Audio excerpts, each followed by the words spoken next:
আগেও আমি এখানে এসেছি, 3 থেকে 4 বার এসেছি, অনেক লোক সমাগম হয়েছে। তার থেকে আজকে মানুষের সংখ্যা কম, সেই জন্য আজকে দিনের আবহাওয়া অবস্থাও খারাপ, প্রচন্ড বৃষ্টি, যার কারণে রাস্তায় আসা অসুবিধায় পড়ে এসেছে। আমাদের মহাপ্রভুকে আপনারা ভালোবাসেন, অত্যন্ত কাছে মানুষ, আপনাদের জন্য আমি দোয়া করি এবং সেখানে আলোচনা করি আপনার কথা। আল্লাহ সুবহানাহু ওয়া তাআলা আমাদেরকে একত্রিত করে একত্রিত করা হয়, আমাদেরকে কোরআন হাদিসের মহব্বতে জায়গায় একত্রিত করেছেন, তার জন্য শুকরিয়া করি আলহামদুলিল্লাহ। আউযু বিল্লাহি মিনাশ শাইতানির রাজীম। বিসমিল্লাহির রাহমানির রাহিম।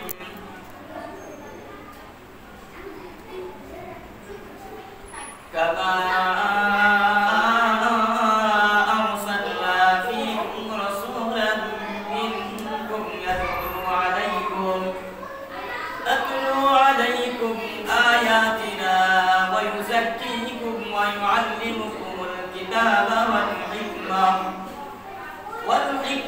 ويعلمكم ما لم تكونوا تعلمون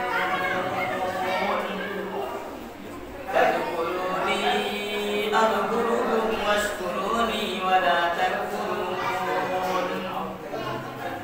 يا أيها الذين آمنوا استعينوا بالصبر والصلاة إن الله مع الصابرين ولا تكونوا لمن يقتل في سبيل الله أموات بل أحياء ولكن لا تشعرون ولنبلونكم بشيء من الخوف والجوع ونقص من الأموال والأنفس والثمرات وبشر الصابرين صدق الله مولانا العظيم. الحمد لله الذي أرسل رسوله بالهدى ودين الحق ليظهره على الدين كله ولو كره الكافرون. ونشهد أن لا إله إلا الله وحده لا شريك له ونشهد أن سيدنا وحبيبنا ومولانا محمدا عبده ورسوله الذي أرسله بالحق بشيرا ونذيرا وداعيا إلى الله بإذنه وسراجا وقمرا منيرا. إن الله وملائكته يصلون على النبي يا أيها الذين آمنوا صلوا عليه وسلموا تسليما. اللهم صل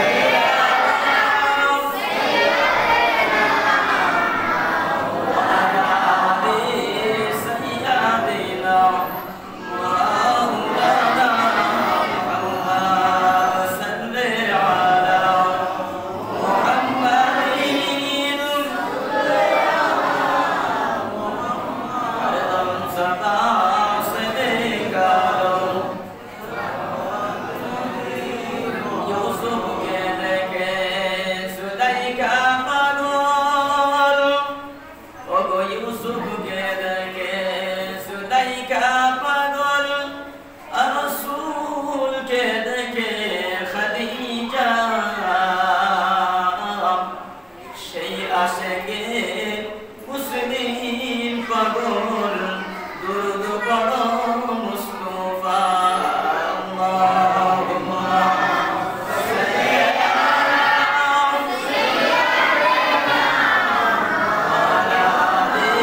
সাদাকাল্লাহুল আযীম ওয়া সাদাকা রাসূলুহুন নাবিয়্যুল কারীম قال النبي صلى الله تعالى عليه وسلم وعن ابي هريره رضي الله تعالى عنهما من احب سنتي فقد احبني ومن احبني كان معي في الجنه او كما قال النبي عليه الصلاه والتسليم الحمد لله যাবতীয় প্রশংসা আলোচনা আরাধনা গণকীর্ত সেই স্রষ্টা মহান আল্লাহ পাক রব্বুল আলামিনের জন্য যে আল্লাহ সুবহানাহু ওয়া তাআলা এক ও দ্বিতীয় ওয়াহদাহু লা শারীক যার কোনো শরীক নাই যার কোনো অংশীদার নাই সে আল্লাহ সুবহানাহু ওয়া তাআলা আপনাকে আমাকে ভালোবেসে বড় মেহেরবানি করে বড় দয়া করে তিনার ইচ্ছায় তিনার রহমতের চাদরে আবৃত করে টিকটিকি পাড়ার অনেক মানুষের ভিড় থেকে বিভিন্ন রকমের গুনাহের মেলা বিভিন্ন রকমের বাজার চায়ের দোকানের আড্ডা জরুরত থেকে ফারিগ করে আল্লাহ সুবহানাহু ওয়া তাআলা দামি দিনে দামি সময়ে দামি ঘরে দামি জায়গায় আল্লাহ তাআলা একত্রিত করে আমাদেরকে কোরআন ও হাদিসের সুহবাতে আল্লাহ এবং আল্লাহ রাসূলের মহব্বতে জাকিরিনদের মজলিসে বসা আসার তৌফিক দান করলেন তার জন্য কালেমাতুশ শুকর আদায় করি ঈমানদার হিসাবে জবানটা খুলে উঁচু আওয়াজে বলে একবার আলহামদুলিল্লাহ আলহামদুলিল্লাহ তারপরে যার স্থান হাবিবে কিবরিয়া নবিয়ুল আউয়াল নবিয়ুল আখির যেই নবীর প্রতি দুরূদ ও সালাম শান্তি দ্বারা বর্ষিত হোক যেই নবীর জন্য আসমান পাগল জমিন পাগল সারা কুল কায়নাত পাগল এমনকি আমার আল্লাহ নিজে পাগল বলুন সুবহানাল্লাহ সুবহানাল্লাহ সেই নবীর প্রতি শান্তির দ্বারা বৃষ্টির দ্বারা রহমত ও দরুদ নাযিল হোক শুকরি কিছু আওয়াজে জবান খুলে বলি আল্লাহু আমিন মহতারাম বুজুর্গ আজিজ সর্বপ্রথম আপনাদের এই টিকটিকি পাড়া লালগুলা টিকটিকি পাড়া আপনাদের মসজিদের ইমাম আমার উস্তাদ এবং সামনেকার বসে থাকা বৃদ্ধ বাবাজি সেনব কচিকাচারা পর্দার আড়ালের মা খালা মা বোনরা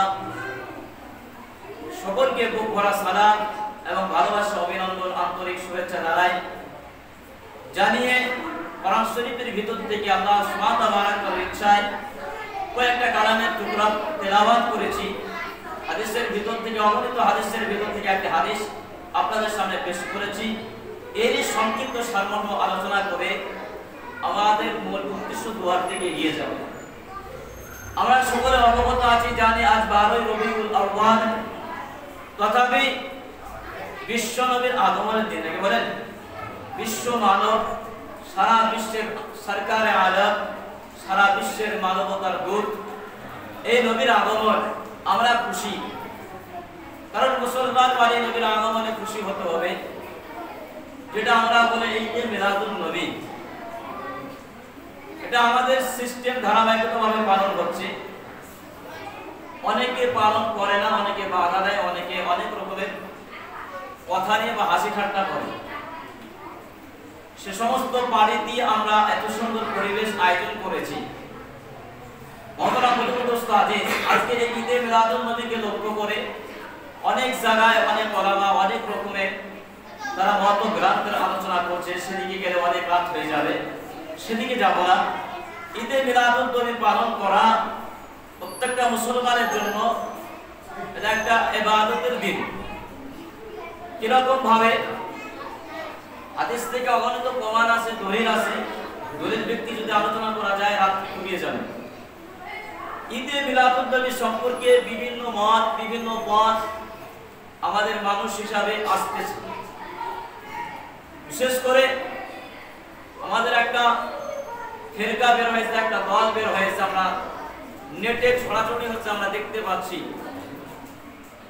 এই ভ্রান্ত দল থেকে আমাদেরকে সতর্ক হতে হবে সমস্ত জায়গায় আমি একটা কথাই বলি যে একটা চার মাযহাবের বাউন্ডারির বাইরে একটা দল বের হয়েছে ইসলামে হাদিসে সাহাবাদের থেকে ওলিয়া আউলিয়াদের কাছ থেকে চারটি মাযহাবের কথা আমরা এতদিন ধরে শুনে আসছি এই চার মাযহাবের মধ্যে সমস্ত মতের মানুষ আছে এই চারটি মাযহাবের ভিতরে ইমাম আবু হানিফা এক মাযহাব, ইমাম শাফিঈ এক মাযহাব, ইমাম মালিক এক মাযহাব, ইমাম হাম্বল বিন ইউসুফ একটা মাযহাব।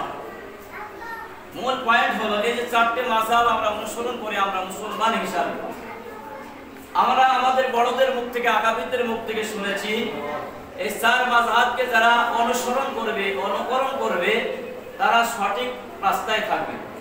যারা চার মাযহাবের বাইরে তারা গোমরাহ পথে চলে যাবে।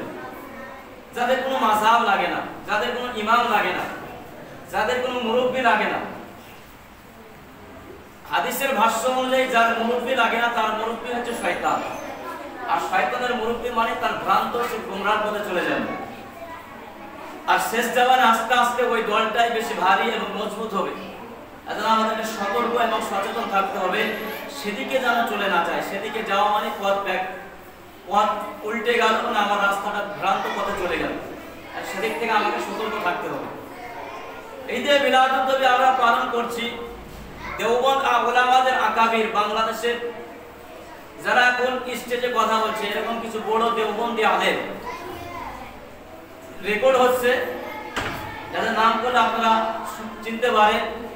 যেমন দেওবন্দের কারা নির্যাতিত একজন আলেম আছে বয়স্ক জুনাইদ আল হাবিব বলে, ঈদে মিলাদুন নবী সম্পর্কে আলোচনা করতে গিয়ে সেদিন বলেছে যে ঈদে মিলাদুন নবীর আলোচনা বলা শোনা সবটাই নফল নামাজের নফল ইবাদতের সব পরিবর্তন। সুবহানাল্লাহ। দেওবন্দে যাদের আকাবির জুনাইদ আল হাবিব একজন বিশাল বিজ্ঞ আলেম, ওদের মাথার মুকুট। কিছু কিছু ভ্রান্ত দল যারা ঈদে মিলাদুন নবীর বিরোধিতা করে, এজন্য আমি বলতে চাই চারটে মাযহাবের মধ্যে সহিহ আকীদা আছে। যারা সহিহ আকীদার ভিতর থাকবে তাদের মধ্যে ফিতনা থাকবে না। যারা এই চার মাযহাবের বাইরে একটা দল বেরিয়েছে, আমি নাম বলবো না দলটা, আপনারা ভালো জানেন এইগুলি। এই দলটাই হচ্ছে যত মসজিদে বলেন, মাদ্রাসায় বলেন, মাহফিলে বলেন, বাড়িতে বলেন, সব জায়গায় ফিতনা লাগিয়ে দিয়েছে। সব জায়গায় ফিতনা লাগিয়েছে। এই ফিতনা থেকে আমাদেরকে দূরে থাকতে হবে। দেওবন্দের উলামায়ে আকাবির আল্লামা নজরুল ইসলাম ওলিপুরি কাসিমি বাংলাদেশের, যাকে দ্বিতীয় তারিক জামিল বলা হয়, যাকে দ্বিতীয় জ্ঞাত লাইব্রেরি বলা হয়, এত জ্ঞান, তিনিও বলেছে যে ঈদে মিলাদুন নবী ঈদে মিলাদুন নবী তথা 12 রবিউল আউয়াল সম্পর্কে আলোচনা করতে গিয়ে খুবই সুন্দর চমৎকার আলোচনা করেছে। এই দিনে তোমরা খুশি যতটা উপভোগ করবে নফল ইবাদত সব পাবে, বলুন সুবহানাল্লাহ। আর একজন একটা বক্তা আছে ইউটিউবে ভাইরাল, দেখবেন মানুষকে কান্দে শুয়ে ফেলে, দেওবন্দের আলেম হাফিজুর রহমান সিদ্দিকী কুয়াকাটা দামাত বারাকাতুহু, তিনিও বলেছেন যে যারা মিলাদুন নবীর বিরোধিতা করলো তারা দুশমনে রাসূল। দেওবন্দের আলেমদের কথা বলছে, সবাই ভুল না। এই দেওবন্দের যে আকাবির হাফিজুর রহমান সিদ্দিকী, ইনি ঈদে মিলাদুন নবী সম্পর্কে আলোচনা করতে গিয়ে বলেছে যে ঈদে মিলাদুন নবী যারা বিরোধিতা করলো তারা দুশমনে রাসূল, অর্থাৎ নবীজির রাস্তায় তারা বিরোধিতা করলো। তার মানে এখান থেকে একটা প্রমাণ পাওয়া গেল যে ঈদে মিলাদুন নবী সম্পর্কে হাদিস কোরআনের অনেক জায়গায় এসেছে। তো ওদিকে আলোচনা হবে, কিন্তু সবচেয়ে আমাদের মাঝে এখন যেগুলো আলোচনার দরকার সেগুলো কি? এগুলো জুমার বয়ান থেকে ইমামের মেম্বার থেকে আমাদের এর থেকে আর জালসা মাহফিল লাগে না বা মিলাদ মাহফিল লাগে না। জুমাদের যে বক্তব্যটা হয় 10 মিনিট বা 15 মিনিট, এটা যদি ধারাবাহিকভাবে আলোচনা করে যোগ্য ইমাম আছে, এখান থেকে আমাদের সমাজ পরিবর্তন হয়ে যেতে পারে, পারে না? পারে না? এখান থেকে হয়ে যেতে পারে। আমাদের যেগুলো করার দরকার সেগুলো থেকে আমরা অনেক পিছিয়ে আছি। আজ আমরা মুসলমান জাতি, আজ আমরা আশিকে রাসূল, আমাদের যেগুলো আমাদের সাংসারিক জীবনে, কর্মস্থায়ী জীবনে, সামাজিকতার জীবনে যেগুলো লাগবে, যেগুলো প্রয়োজন, এগুলো থেকে আমরা অনেকে দূরে সরে আছি। এগুলো আমাদেরকে একটু পরিবর্তন হতে হবে। আমরা মুসলমান হয়েছি যে আমাদের উপর 5 ওয়াক্ত নামাজ ফরজ হয়েছে, না হয়েছে? না হয়নি? আমি মুসলমান, পুরুষ মহিলা সাবালক হয়ে যাওয়ার পর থেকে তার উপর নামাজ ফরজ। 1 ওয়াক্ত নামাজ কাজা করার কোনো সুযোগ নাই। 1 ওয়াক্ত 1 রাকাত নামাজ করার কোনো অজুহাত চলবে না। আমি আপনি যদি বলি আমার ব্যবসার কারণে হচ্ছে না, চাষবাস ক্ষেত্রে হচ্ছে না, কোনো অজুহাত চলবে না। এই অজুহাতের জন্য কিয়ামতের মাঠে এক একটা সাহাবীকে আল্লাহ তাআলা দাঁড় করিয়ে দিবেন। আপনি যেদিকে অজুহাত দিবেন তাদেরকে দাঁড় করিয়ে দিয়ে বলবেন এর থেকেও কি তুমি ব্যবসায়িক বেশি চিনে? সেদিন আর জবাব দেওয়ার মতো আমার কোনো রাস্তা থাকবে না। এজন্য মরণের আগে, 4 পায়া খাটিয়াতে চড়ার আগে সাদা কাপড়ে ঢোকার আগে বিবেককে প্রশ্ন করুন যে আমার কি করার দরকার, সামান্য দুনিয়াতে আমি কি করছি, আমাকে কি করতে হবে। আমি যে একজন মুসলমান, আমি যে কালেমা পড়েছি, আমি যে শেষ নবীর উম্মত, আমি যে আশিকে রাসূল, তা আমার আশিকে রাসূল হতে গেলে কি কি লাগবে, কি কি করতে হবে, কি কি করা যাবে না, তবে আমার হাকিকত মজবুত আমি ঈমানদার হতে পারবো। এগুলো এই আমাদের সংসারে, আমাদের বাচ্চাদের মাধ্যমে, সাংসারিকের মাধ্যমে, সামাজিকতার মাধ্যমে আমাকে এগুলো বাস্তবায়ন করতে তুলতে হবে। এর নাম হচ্ছে ঈমানদার, এর নাম হচ্ছে আশিকে রাসূল। আমি রাসূলকে ভালোবাসি, রাসূলকে মহব্বত করি। মিলাদ পড়তে গেলে আল্লাহুম্মা সাল্লি আলা দুরূদ পড়ি না, কিন্তু কয়েকটা দুরূদের কথা বলা হয়েছে যেগুলো হাঁটতে, চলতে, উঠতে, বসতে, ব্যবসার ক্ষেত্রে, মাঠের ক্ষেত্রে, শুধু বাথরুমে যাওয়া বাদ দিয়ে এমন কিছু দুরূদের কথা ফজিলত বলা হয়েছে যে দুরূদগুলো থেকে আমরা অনেকে দূরে আছি, অনেকে পিছিয়ে আছি। যে দুরূদ সম্পর্কে আমাদের জানাই নাই, ধারণাই নাই যে এই দুরূদটা একবার পড়লে কি সওয়াব হবে, এটা আমাদের অনেকের জানা নাই। কারণ আমাদের গাফেলতি, আমরা শেখার চেষ্টা করি যে এটা আমাদেরকে শিখতে হবে, এজন্য আমাদের শিখতে হবে। আমরা মুসলমান হিসেবে দুনিয়ার বুকে এসেছি খেল তামাশা করার জন্য না। আমরা দুনিয়ার বুকে মুসলমান হয়ে এসেছি আর শেষ জামানায় পড়েছি। এজন্য আমাদের দায়িত্ব খুব বড় দায়িত্ব। শেষ নবীর উম্মত হয়েছি, সুপারিশ করবে আমাদের জন্য যদি আল্লাহ রাসূলের সুপারিশ করার জায়গাটা আমরা করতে পারি, তাই কি না? জায়গা যদি তৈরি না করতে পারি তা আপনার আমার জন্য, গাঁজাখোরের জন্য, মদখোরের জন্য, সুদখোরের জন্য, লটারি করতে জন্য নবী সুপারিশ করবে না। যদি আমার মধ্যে নবীজির মহব্বত থাকে, আমার মধ্যে যদি নবীজির প্রতি একটু ব্যথা থাকে, দরদ থাকে, তাহলে ওই ব্যথার কারণে আমি মদ খাওয়ার আগে আমার দিলে বাধা দিবে না, দিবে না? মিথ্যা কথা বলার আগে আমার দিলে বাধা দেবে, গালি দেওয়ার আগে আমার দিলে বাধা দেবে যে আমি তো একজন মুসলমান, আমি তো শেষ নবীর উম্মত।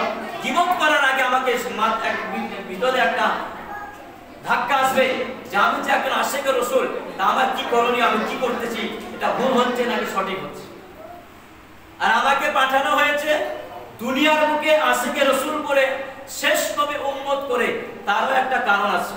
সেই কারণ আল্লাহ কোরআন শরীফের মধ্যে বলছে, সূরাতুল জারিয়া 26 নম্বর পারায় শুরু, যে আয়াতের ব্যাখ্যা আমি করব সে আয়াতটা অবস্থান করছে 27 নম্বর পারা দ্বিতীয় পেজে 3 অথবা 4 লাইনে। আল্লাহ পাক রব্বুল আলামিন বলেন, তোমাকে আমি শেষ জামানায় ঘোড়া, ছাগল, গাছপালা না বানিয়ে মানুষ করে বানালাম, আর দামি মুসলমান করে বানিয়েছি। হিন্দু বানাইনি, খ্রিস্টান বানাইনি, দম মুচি না বানিয়ে তোমাকে মুসলমান ঘরে জন্ম দিলাম। দেওয়ার পরে আবার তোমাকে আমি সুন্দর একটা জীবন দিলাম, তার একটা উদ্দেশ্য, একটা থিওরি নিয়ে আমি তোমাকে বানিয়েছি, না বানাই? দুনিয়াতে আমরা কাজ করি তো, কর্ম করি, আমরা ব্যবসা বাণিজ্য, চাকরি যে যাই করি, একটা উদ্দেশ্য থাকে যে এই কাজটা এই জন্য করছি, নাকি বলেন? বিনা উদ্দেশ্য আমরা কেউ কাজ করি না, একটা উদ্দেশ্য আছে। তা আপনাকে আমাকে বানানো হয়েছে মহতারাম বন্ধু দোস্ত আজিজ, এই দুনিয়া আল্লাহ বানিয়েছে আপনাকে আমাকে সুন্দর করে, যেখানে চোখ দেওয়া দরকার, যেখানে হাত দেওয়া দরকার, এই যে বানালেন, এই বানানোটার একটা উদ্দেশ্য আছে মালিকের। উদ্দেশ্য কি? সূরাতুল জারিয়া 27 নম্বর পারা তৃতীয় পেজে আল্লাহ উদ্দেশ্যটা তুলে ধরছেন। বিসমিল্লাহির রহমানির রহিম, ওয়া মা খালাকতুল জিন্না ওয়াল ইনসা ইল্লা লিয়াবুদুন।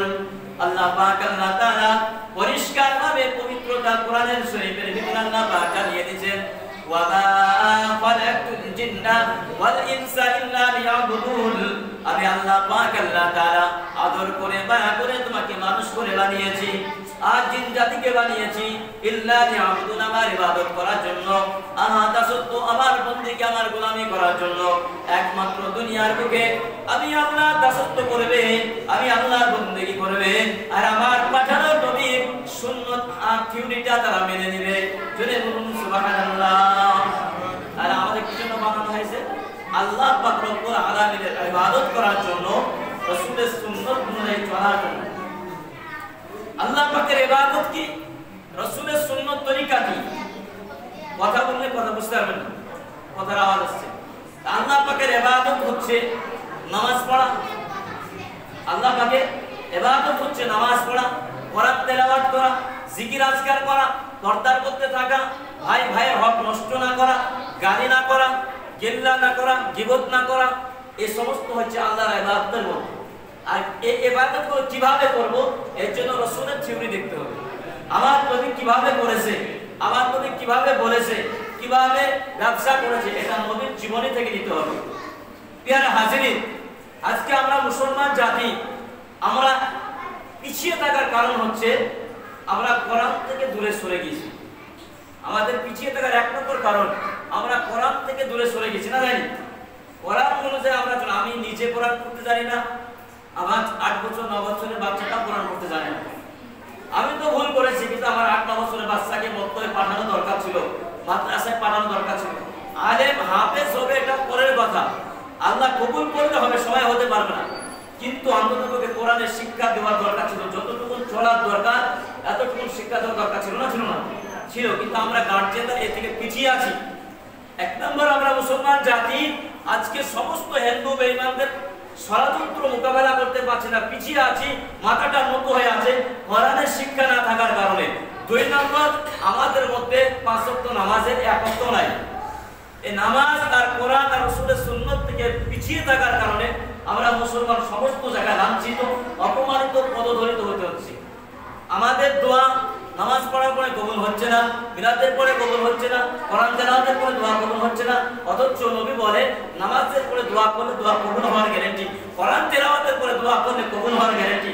কিন্তু আমরা দোয়ার ফল পাচ্ছি না, কারণ আমাদের দোয়া কবুল হওয়ার যে শর্ত ছিল হালাল রুজি ভক্ষণ করা, এখন আমাদের 99% ঘরে হারাম চলে গেছে, হারাম ঢুকে গিয়েছে, যার কারণে আমাদের দোয়া কবুল হচ্ছে না। এজন্য আমাদের সতর্ক। বিশ্ব নবী সাল্লাল্লাহু আলাইহি ওয়াসাল্লাম বলেন, হাদিস শরীফের মধ্যে হাদিসে কুদসির ভিতরে আছে, বিশ্ব নবী সাল্লাল্লাহু আলাইহি ওয়াসাল্লাম বলেন, ও আমার উম্মতেরা, তোমরা আমি যেভাবে তোমাদেরকে চলার নিয়ম কানুনগুলো দেখিয়ে দিলাম সাহাবায়ে কেরামদের মাধ্যম দিয়ে, তোমরা এগুলোকে ফলো করো, সাহাবাদেরকে ফলো করো। কিন্তু আজকে এক নেট সাইট বের হয়েছে, নেট সাইট, যুবকরা সাদা, এই সাইটরা এসে যুবকদের ঈমান আমলকে নষ্ট করে দিল। নাম করবো না, এই নেট সাইটরা এরা বিভিন্ন কুয়েত, মালয়েশিয়া সমস্ত কিছু ঘুরে ঘুরে বাংলা কিছু বই পড়ে, এরা সূরা পাতা মাকরাজ তাজবিদের সাথে পড়তে পারে না, এরা বাংলা পড়ে পড়ে আজকে আমাদের যুবকদের ঈমান আমলকে নষ্ট করে গোমরার পথে নিয়ে যাচ্ছে। আমরা মনে করছি এই শাইখরাই সঠিক, না, এই শাইখরাই আমাদের ক্ষতি বেশি করেছে। সব শাইখ না বলি, কিছু শাইখরা আছে। আল্লাহর হাবিব সাল্লাল্লাহু আলাইহি ওয়াসাল্লাম বলেন যে সাহাবা মানো, আর শাইখরা বলে সাহাবা মেনো না। শাইখরা বলে সহিহ হাদিস মানো, সহিহ হাদিস। এখন তো সহিহ হাদিসের যুগ, তো সহিহ হাদিস থেকে প্রমাণ দিব আপনাদেরকে যে সাহাবা কতটা মানা জরুরি। আল্লাহর হাবিব সাল্লাল্লাহু আলাইহি ওয়াসাল্লাম 3-5 জবানে বলছেন যে তোমরা ধর্ম পালন করতে গিয়ে কোরআন হাদিসকে ফলো করে তার সাথে সাহাবাদেরকে মানো। আর এই শাইখরা বলছে সাহাবা মানা লাগবে না। বিষটা কোথায় ঢুকেছে চিন্তা করবেন, যে এরা বলছে সাহাবা মানা যাবে না, এরা বলছে ওলি মানা যাবে না, এরা বলছে পীর মানা যাবে না, এরা বলছে সহিহ হাদিস মানো। তো সহিহ হাদিসের মধ্যে আছে বুখারী শরীফ, ইবনে মাজাহ, তিরমিজি শরীফ, মুসলিম শরীফ, আবু দাউদ শরীফ। হাদিসে কুদসি যেটা আল্লাহর পক্ষ থেকে যেটা হয় সেটাকে হাদিসে কুদসি বলা হয়। 6টা সহিহ হাদিস আছে, 6টা সহিহ হাদিসের ভিতরে আছে, মিসকাত শরীফের ভিতরে আছে, ইবনে মাজাহর ভিতরে আছে, তিরমিজির ভিতরে আছে, যে ধর্ম পালন করতে গিয়ে যে কোনো যারা ধর্ম ভালো বোঝে, চোখে একজন ভালো ওলামায়ে দ্বীনকে বেছে নাও, যার ভিতরে দেখবে রাসূলের হাঁটা ওর হাঁটার সঙ্গে রাসূলের হাঁটার মিল আছে, খানা খাওয়াটা রাসূলের খানা খাওয়ার সঙ্গে মিল আছে, এমন একজন আল্লাহ ওয়ালাকে তোমার মাতার শিক্ষক বানিয়ে নাও, বলুন সুবহানাল্লাহ। আর এই নেট শাইখরা হচ্ছে যে সাহাবা মানা যাবে না, মুরব্বি মানা যাবে না, সহিহ হাদিস সহিহ কোরআন দেখো। আর একটা দল হচ্ছে আহলে কোরআন, এরা আবার শুধু কোরআন মানে হাদিস মানে না। ফিতনার জামানা চলছে, ঈমান বাঁচানো খুবই কঠিন, এজন্য বলছি জীবনে হবে, একটু আপনাকে ঝালছি।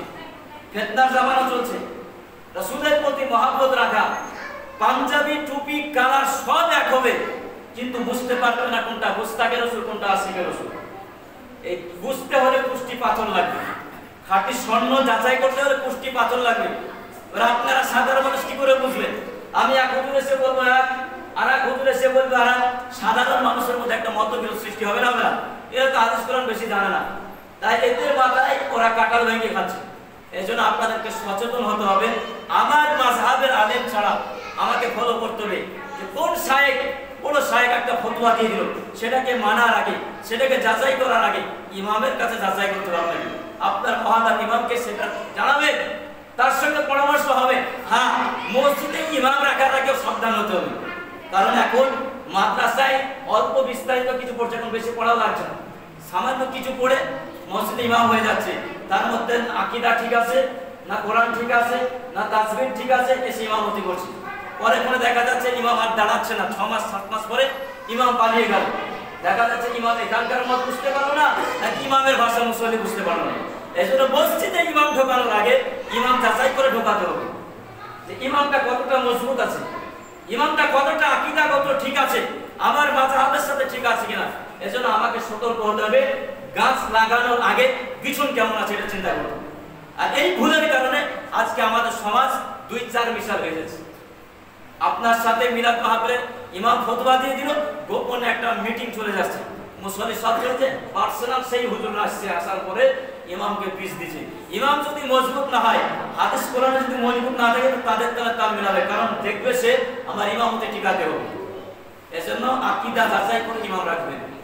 বিশ্ব নবী সাল্লাল্লাহু আলাইহি ওয়াসাল্লামের সাহাবা হযরত ওমর ফারুক রাদিয়াল্লাহু তাআলা আনহু, বিশিষ্ট একজন সাহাবা, দ্বিতীয় খলিফা, যাকে আল্লাহর নবী সাল্লাল্লাহু আলাইহি ওয়াসাল্লাম দুনিয়ার জীবনে জান্নাতে সার্টিফাই দিয়েছেন, যার কথা মতান্তরে যোগ্য আলেম আছে জিজ্ঞাসা করবেন, যার কথা পক্ষে আপনার রাজি হয়ে আল্লাহ সুবহানাহু ওয়া তাআলা কয়েকটা আয়াত কোরআনের আয়াত নাযিল করেছে। জোরে বলুন সুবহানাল্লাহ। ইউটিউব শায়েখরা এই সমস্ত এই খলিফাতুল মুসলিম হযরত ওমরকে বেদাতি বলেছে। নবীজির দ্বিতীয় সাহাবা, তৃতীয় সাহাবা হযরত উসমান গনি বিন নুরাইন রাদিয়াল্লাহু তাআলা আনহু, যে বিশ্ব নবীর জামাই, তাকে পর্যন্ত ইউটিউব শায়েখরা, ওই মিশর মালয়েশিয়া ঘোরা শায়েখরা বাংলা পড়ে বেদাতি ঘোষণা করেছে। এজন্য সতর্ক বার্তা। আল্লাহর নবী সাল্লাল্লাহু আলাইহি ওয়াসাল্লাম সূরা আসরের ভিতরে আল্লাহ পাক বলেছেন, ইন্নাল ইনসানা লাফি খুস। আল্লাহ পাক রব্বুল আলামিন প্রত্যেকটা মানুষ ক্ষতিগ্রস্তের মধ্যে আছে, প্রত্যেকটা মানুষ জাহান্নামের মধ্যে আছে, বিপদের মধ্যে আছে, ইল্লাল্লাযিনা আমানু। কিন্তু 4টি গুণ যাদের মধ্যে পাওয়া যাবে, 4টি গুণ গুণে যাদের মধ্যে পাওয়া যাবে, ওই সমস্ত মানুষগুলো বাদ দিয়ে সমস্ত মানুষ জাহান্নামের পথে আছে, সমস্ত মানুষ গুমরাহর পথে আছে। আল্লাহ রাব্বুল আলামিন কোরআন শরীফে বলছেন যে প্রত্যেকটা মানুষ জাহান্নামের পথে আছে, ক্ষতিগ্রস্তের মধ্যে আছে, কিন্তু 4 গুণওয়ালা বাদ দিয়ে। কয় গুণওয়ালা? 4 গুণওয়ালা। আল্লাহ পাক আল্লাহ তাআলা কোরআন শরীফের মধ্যে বলেন, ইল্লাল্লাযিনা আমানু ওয়া আমিলুস সালিহাত ওয়া তাওয়াসাউ বিল হক ওয়া তাওয়াসাউ বিস sabr।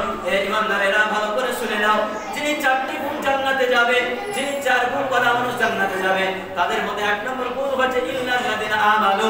1 নম্বর বান্দার ঈমান থাকবে, শিরক এবং বেদাত মুক্ত ঈমান থাকতে হবে। কি মুক্ত? শিরক এবং বেদাত মুক্ত একটা ঈমান থাকবে। জান্নাত যাওয়ার জন্য ঈমান হচ্ছে শর্ত, কারণ বেঈমান ওয়ালা জান্নাত যাবে? বেঈমান ওয়ালার জন্য জান্নাত না, ঈমানদারের জন্য জান্নাত। এইজন্য আল্লাহ বলেন 1 নম্বর গুণ হচ্ছে বান্দার ঈমান ওয়ালা বেনে যাও। ওয়া আমিলুস সালিহাত, ঈমান ওয়ালা হওয়ার পরে নেক আমল করতে হবে। ওয়া তাওয়াসাউ বিল হক, ভালো কাজ করার পরে সৎ কাজের আদেশ দিতে হবে। ওয়া তাওয়াসাউ বিস সাবর, খারাপ কাজ থেকে নিষেধ করতে হবে। আল্লাহর নবী বিশ্ব নবী জনাবে মুহাম্মদ রাসূলুল্লাহ সাল্লাল্লাহু তাআলা আলাইহি ওয়াসাল্লাম আপনার তিনার মেয়ে খাতুনে জান্নাত ফাতিমা রাদিয়াল্লাহু তাআলা আনহা বাড়িতে বসে আছে। এমন সময় তার স্বামী হযরত আলী রাদিয়াল্লাহু তাআলা আনহু আপনার কিনা ফাতিমার ঘরের দিকে যাচ্ছে, তো মুখটা বড় মলিন, চেহারাটা খারাপ হয়ে গেছে। হযরত আলী রাদিয়াল্লাহু তাআলা আনহু আপনার কিনা গোটা মক্কাবাসী গ্রহণ করেন, আপনার ঘোরাফেরা করার পরে হযরত ফাতিমা রাদিয়াল্লাহু তাআলা আনহা হুজরা মুবারকে যেতে লাগলেন। আপনার কিনা ঘরের সামনে যাওয়ার পর গেটের সামনে থেকে সালাম, আসসালামু আলাইকা ইয়া আহলাল বাইত, ঘরের ভিতর থেকে সালামের উত্তর ওয়া আলাইকুমুস সালাম। এবং কি হযরত ফাতিমা রাদিয়াল্লাহু তাআলা আনহা আব্বাসি আমার ভাইজানেরা দরওয়াজাটা খুলে দিলেন। দরওয়াজাটা খুলে দিয়ে দেখছে স্বামী হযরত আলী রাদিয়াল্লাহু তাআলা আনহু দাঁড়িয়ে আছেন, আর হযরত আলী রাদিয়াল্লাহু তাআলা আনহুর মুখটা বড় কালো রঙের হয়ে গেছে, চোখ দিয়ে পানি টলমল শুরু হয়ে গেছে। আপনারা কিনা হযরত আলী রাদিয়াল্লাহু তাআলা আনহুর মুখের দিকে তাকিয়ে হযরত ফাতিমা রাদিয়াল্লাহু তাআলা আনহা বলতে লাগলেন, ও প্রাণের স্বামী, কি হয়েছে আপনার? প্রতিদিন দরওয়াজাটা খুলে দিন। প্রতিদিন দরওয়াজাটা খোলার কিন্তু আজকে দরজাটা খুলে দিলাম, কিন্তু আপনার মুখে কোনো হাসি নাই, কিন্তু চোখে পানি টলমল করে। আপনার কি শরীর খারাপ হয়েছে নাকি কিছু হয়েছে? হযরত আলী রাদিয়াল্লাহু তাআলা আনহু আপনার কিনা ডাক দিয়ে বলেন, ও প্রাণের বিবি, আমার শরীর খারাপ হয় নাই, আমার কোনো পেরেশান হয় নাই, তাহলে আপনার মনটা কেন খারাপ? হযরত আলী রাদিয়াল্লাহু তাআলা আনহু বলেন, ও প্রাণের বিবি, আমি আলীর মনটা খারাপ এই জন্য, আমি আলী সমস্ত সাহাবাদের থেকে আমি আলী দেখিতে কম হয়ে গেলাম গো বিবি, এই জন্য আমার মনটা খারাপ। দেখিতে কম হয়ে গেছে। আমরা মুসলমান, সেই সাহাবাওয়ালা ঈমান আমাদের মধ্যে থাকতে হবে, সাহাবাওয়ালা ব্যবহার আমাদের মধ্যে থাকতে হবে, স্বামী স্ত্রীর মধ্যে থাকতে হবে। স্বামী স্ত্রীর মধ্যে কেমন ব্যবহার? হযরত আলী রাদিয়াল্লাহু তাআলা আনহু খাতুনে জান্নাত ফাতিমা রাদিয়াল্লাহু তাআলা আনহাকে যখন বলছেন যে আমার নিকিতে কম হয়ে গেছে, এই জন্য মনটা খারাপ। খাতুনে জান্নাত ফাতিমা রাদিয়াল্লাহু তাআলা আনহা আপনার কিনা বলতেছেন, আমার প্রাণের স্বামী, আপনার নিকিতে কম হয়ে গেছে মানে আমি বুঝলাম, আমাকে বুঝায় দেন। হযরত আলী রাদিয়াল্লাহু তাআলা আনহু আপনার বলতেছেন, ও বিবি, এই মাত্র আমার ভাইরা ভাই হযরত ওসমান গনি বিন নুরাইন রাদিয়াল্লাহু তাআলা আনহার বাড়ি থেকে আমি দাওয়াত খেয়ে এলাম, খানা খেয়ে এলাম। আমার ভাই ওসমান গনি বিন নুরাইন আমার বিশ্বনবীকে দাওয়াত করেছে, মক্কায় যত সাহাবা সবাইকে দাওয়াত করেছে। আমি নেকিতে কম হয়ে গেলাম, আমি আলী দাওয়াত করতে পারলাম না, কারণ আমি আলীর বাড়িতে এক নয় দুই নয় 3 দিন পর্যন্ত কোনো চুলো লড়ে নাই। একটু মহব্বতে বলুন সুবহানাল্লাহ। আপনার জান্নাত যখন অবাক হয়ে যে আমার স্বামী নেকিতে কম হয়ে গেলে এই জন্য কান্না করছে। স্ত্রীর মধ্যে আল্লাহর উপর বিশ্বাস, আল্লাহর উপর তাওয়াক্কুল। আল্লাহ বলেন, ইস্তাঈনু বিস-সাবরি ওয়াস-সালাহ, বান্দা ধৈর্য সবরের সাথে নামাজের পাখিতে যদি আমার উপর বিশ্বাস রেখে চাইতে পারো, আর আমার উপর যদি তোমার বিশ্বাস থাকে, আমি আল্লাহ পাক ওয়াদা করলাম নামাজ শেষ হতে দেরি হবে, তোমার দোয়া কবুল করতে দেরি করব না। বলুন সুবহানাল্লাহ। হযরত খাতুনে জান্নাত বাড়িতে খাবার নাই, খাদ্য নাই, কোনো পানি নাই, কোনো সংগ্রাম নাই, তার স্বামীকে খুশি করার জন্য তার স্বামীকে বলছেন, ও প্রাণের স্বামী, আপনি দুঃখ করবেন না, আপনি কষ্ট করবেন না, আমার বাড়িতে 3 দিন চুলো জ্বলে নাই তো কি হয়েছে, আপনি চলে যান আব্বা হুজুরকে দাওয়াত করতে। বলুন সুবহানাল্লাহ। যাদের মহব্বত। হযরত আলী রাদিয়াল্লাহু তাআলা আনহু বলতে লাগলেন, ও প্রাণের বিবি, তুমি যাও আমার বাড়িতে, এক নয় দুই নয়, আজ 3 দিন পর্যন্ত কোনো চুলো জ্বলে নাই। আবার কলিজার টুকরা ইমাম হাসান আর হুসাইন আমার কাছে কান্না করেছে, আব্বু খানা দাও, আব্বু খানা দাও। তুমি মা, তোমার কাছে তুমি কলিজার টুকরা কান্না করেছে, আম্মু খানা দাও, আম্মু খানা দাও। করতে করতে করতে মরুভূমি ওই গরম পানিতে তারা ঘুমিয়ে পড়েছে। তুমি মা খানা দিতে পারো নাই, আমি বাবা খানার কোনো সংগ্রাম তৈরি করতে পারি নাই। ও বিবি ফাতেমা, এরপর তুমি কিভাবে আসতে পারো? খাতুনে জান্নাতের ভিতরে ঈমান কেমন ছিল দেখে নেন। খাতুনে জান্নাত ফাতিমা রাদিয়াল্লাহু তাআলা আনহা একজন মহিলা মানুষ, কিন্তু তার ঈমানের ভোল্টেজ কত? যে তার স্বামীকে খুশি করার জন্য একজন স্ত্রী, তার স্বামীকে খুশি করার জন্য তার স্বামীকে বলতেছে, ও প্রাণের স্বামী, মায়ের গর্ভে বাচ্চা থাকে বলে, হ্যাঁ, বলে কয়দিন থাকে? হযরত আলী রাদিয়াল্লাহু তাআলা আনহু বলে 10 মাস 5 দিন মায়ের গর্ভে বাচ্চা থাকে। ফাতিমা রাদিয়াল্লাহু তাআলা আনহা বলেন, ও প্রাণের স্বামী, আপনি বলে দেন, মায়ের গর্ভে বাচ্চা যদি 10 মাস 10 দিন থাকে, আমাকে বলেন ওই বাচ্চা মায়ের গর্ভে জীবিত থাকে নাকি মৃত? স্বামী বলে জীবিত থাকে। হযরত ফাতিমা রাদিয়াল্লাহু তাআলা আনহা বলেন, ও প্রাণের স্বামী, আমাকে একটুখানি জানিয়ে দেন, মায়ের গর্ভে 10 মাস 10 দিন বাচ্চা জীবিত থাকে, ওই বাচ্চাকে সুস্থ রাখার জন্য, বাচ্চাকে জীবিত রাখার জন্য বাচ্চার কি কোনো খানার প্রয়োজন হয় না? হয় না? হয় না? হয় না? বাচ্চার খানার প্রয়োজন হয়। আলী রাদিয়াল্লাহু তাআলা বলেন, হ্যাঁ বিবি, মায়ের গর্ভে বাচ্চার খানার প্রয়োজন হয়ে যায়। আব্বাজি, আমার ভাইজান, শোনা মালিকেরা, হযরত খাতুনে জান্নাত ফাতিমা রাদিয়াল্লাহু তাআলা আনহা বলতে লাগলেন, ও প্রাণের স্বামী, ওই মায়ের পেটের ভিতরে বাচ্চাকে খানা কে খাওয়ায়? কে খাওয়ায় বলেন? আল্লাহ। আল্লাহ খাওয়ায় না? খাওয়ায় না? আল্লাহ খানা খাওয়ায়। হযরত আলী রাদিয়াল্লাহু তাআলা বলেন, কেন আল্লাহ খাওয়ায়? তখন ফাতিমা ঈমানের ভোল্টেজে একজন মহিলা মানুষ স্বামীকে খুশি করার জন্য। আর আজকে আমাদের বাড়ির মহিলারা, স্বামী যদি বাইরে থেকে আসে, ব্যবসা থেকে আসে, দোকান থেকে আসে, তো কি বলবে? যে সংসারে যদি নুন না থাকে তো ওর উপর প্রেসার চাপিয়ে দেয়, দেয় না? দেয় না? কিন্তু না মা, পর্দা আড়ালে মা খাদ্যকে আমি অনুরোধ করবো যে আপনাদের থিওরিটি, আপনাদের আদর্শ খাতুনে জান্নাতের মতন যদি বেড়ে যায়, রাবিয়া বসরির মতো যদি বেড়ে যায়, খাদিজাতুল কুবরার মতো যদি বেড়ে যায়, এই দুনিয়াতে সংসারটা শান্তিময় হয়ে যাবে। বলে বলুন সুবহানাল্লাহ। হবে না হবে না? দুনিয়াতে শান্তিময় হয়ে যাবে। আব্বাজি আমার ভাইরা হযরত আলী রাদিয়াল্লাহু তাআলা আনহুকে এইভাবে বুঝাতে আপনার শেষ পর্যায়ে বলতে লাগলেন, ও আমার প্রাণের স্বামী, আপনি চলে যান আব্বাজানকে দাওয়াত দিতে আপনি দ্বিধাবোধ করবেন না, কারণ যে আল্লাহ মায়ের ঘরের ভিতরে খানা খাওয়াতে পারে, ওই আল্লাহ এত বড় পৃথিবীতে আমি ফাতেমাকে খানা দিবে না। একটু জোরে বলুন সুবহানাল্লাহ। মুহাম্মদ সাল্লাল্লাহুম্মা সাল্লি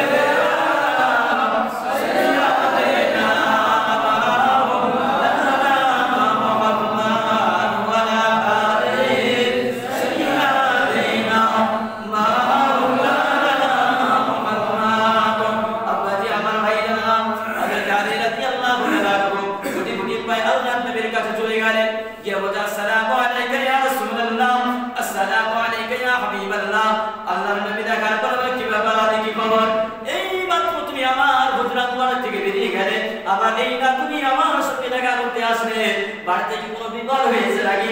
হযরত আলী রাদিয়াল্লাহু তাআলা বলেন, ইয়া রাসূলুল্লাহ, ইয়া হাবিবাল্লাহ, নবী গো, আল্লাহর কসম করে বলি নবী, আমার আব্বা, আমার মা, আমার সন্তান, আমার স্ত্রী সমস্ত কিছু আপনার পদতলে কুরবান হয়ে যাক নবী। আমার বাড়িতে কোনো আপনার মহব্বতের বিপদ হয় নাই। আমি এসেছি আমি আপনাকে দাওয়াত দেওয়ার জন্য। হযরত আলী রাদিয়াল্লাহু তাআলা আল্লাহর নবীকে দাওয়াত দিয়েছেন আর বলছেন, ও আল্লাহর নবী, আপনি একা যাবেন না, মক্কা এবং মদিনায় যত সাহাবা আছে সবকে নিয়ে আবার বাড়তে যাবেন। জোরে বলুন সুবহানাল্লাহ। হযরত আল্লাহর নবী সাল্লাল্লাহু আলাইহি ওয়াসাল্লাম বলেন, যাও আলী, তোমার দাওয়াত আমি গ্রহণ করে নিলাম। মক্কায় মদিনায় এলান হয়ে গেল, যোহরের নামাজের পরে হযরত আলীর বাড়িতে দাওয়াত খেতে যেতে হবে। খাতুনে জান্নাত ফাতিমা রাদিয়াল্লাহু তাআলা আনহা নেককার নারী হলেন, পর্দাওয়ালা আবেদা নারী হলেন, তার সংসারে শান্তি আসবে, অশান্তি আসবে না রে বাবা। যদি স্ত্রী যদি ভালো হয়, আল্লাহর হাবিব সাল্লাল্লাহু আলাইহি ওয়াসাল্লাম বলেছেন, ওই ঘরটা জান্নাতি ঘর। আমি হাবিবুল্লাহ, আমি শ্রেষ্ঠ নবী, আমি আমার জবান দিয়ে এলান করে দিলাম। ও সাহাবায়ে কেরামরা, তোমরা ভালো করে শুনে নাও, ওই ঘরটাই হচ্ছে জান্নাতি ঘর, যেই ঘরের ভিতরে মহিলা মানুষটা অর্থাৎ স্ত্রীটা হয়ে যাবে জান্নাতি। একটু জোরে বলুন সুবহানাল্লাহ।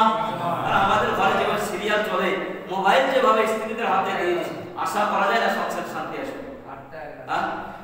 খাতুনে জান্নাত আপনার কিনা চলে গেলেন, যাওয়ার পরে আপনার জায় নামাজ বিছিয়ে দিয়েছে, ঘরের ভিতরে জায় নামাজ বিছিয়ে দিয়ে সিজদায় পড়ে কাঁদছে।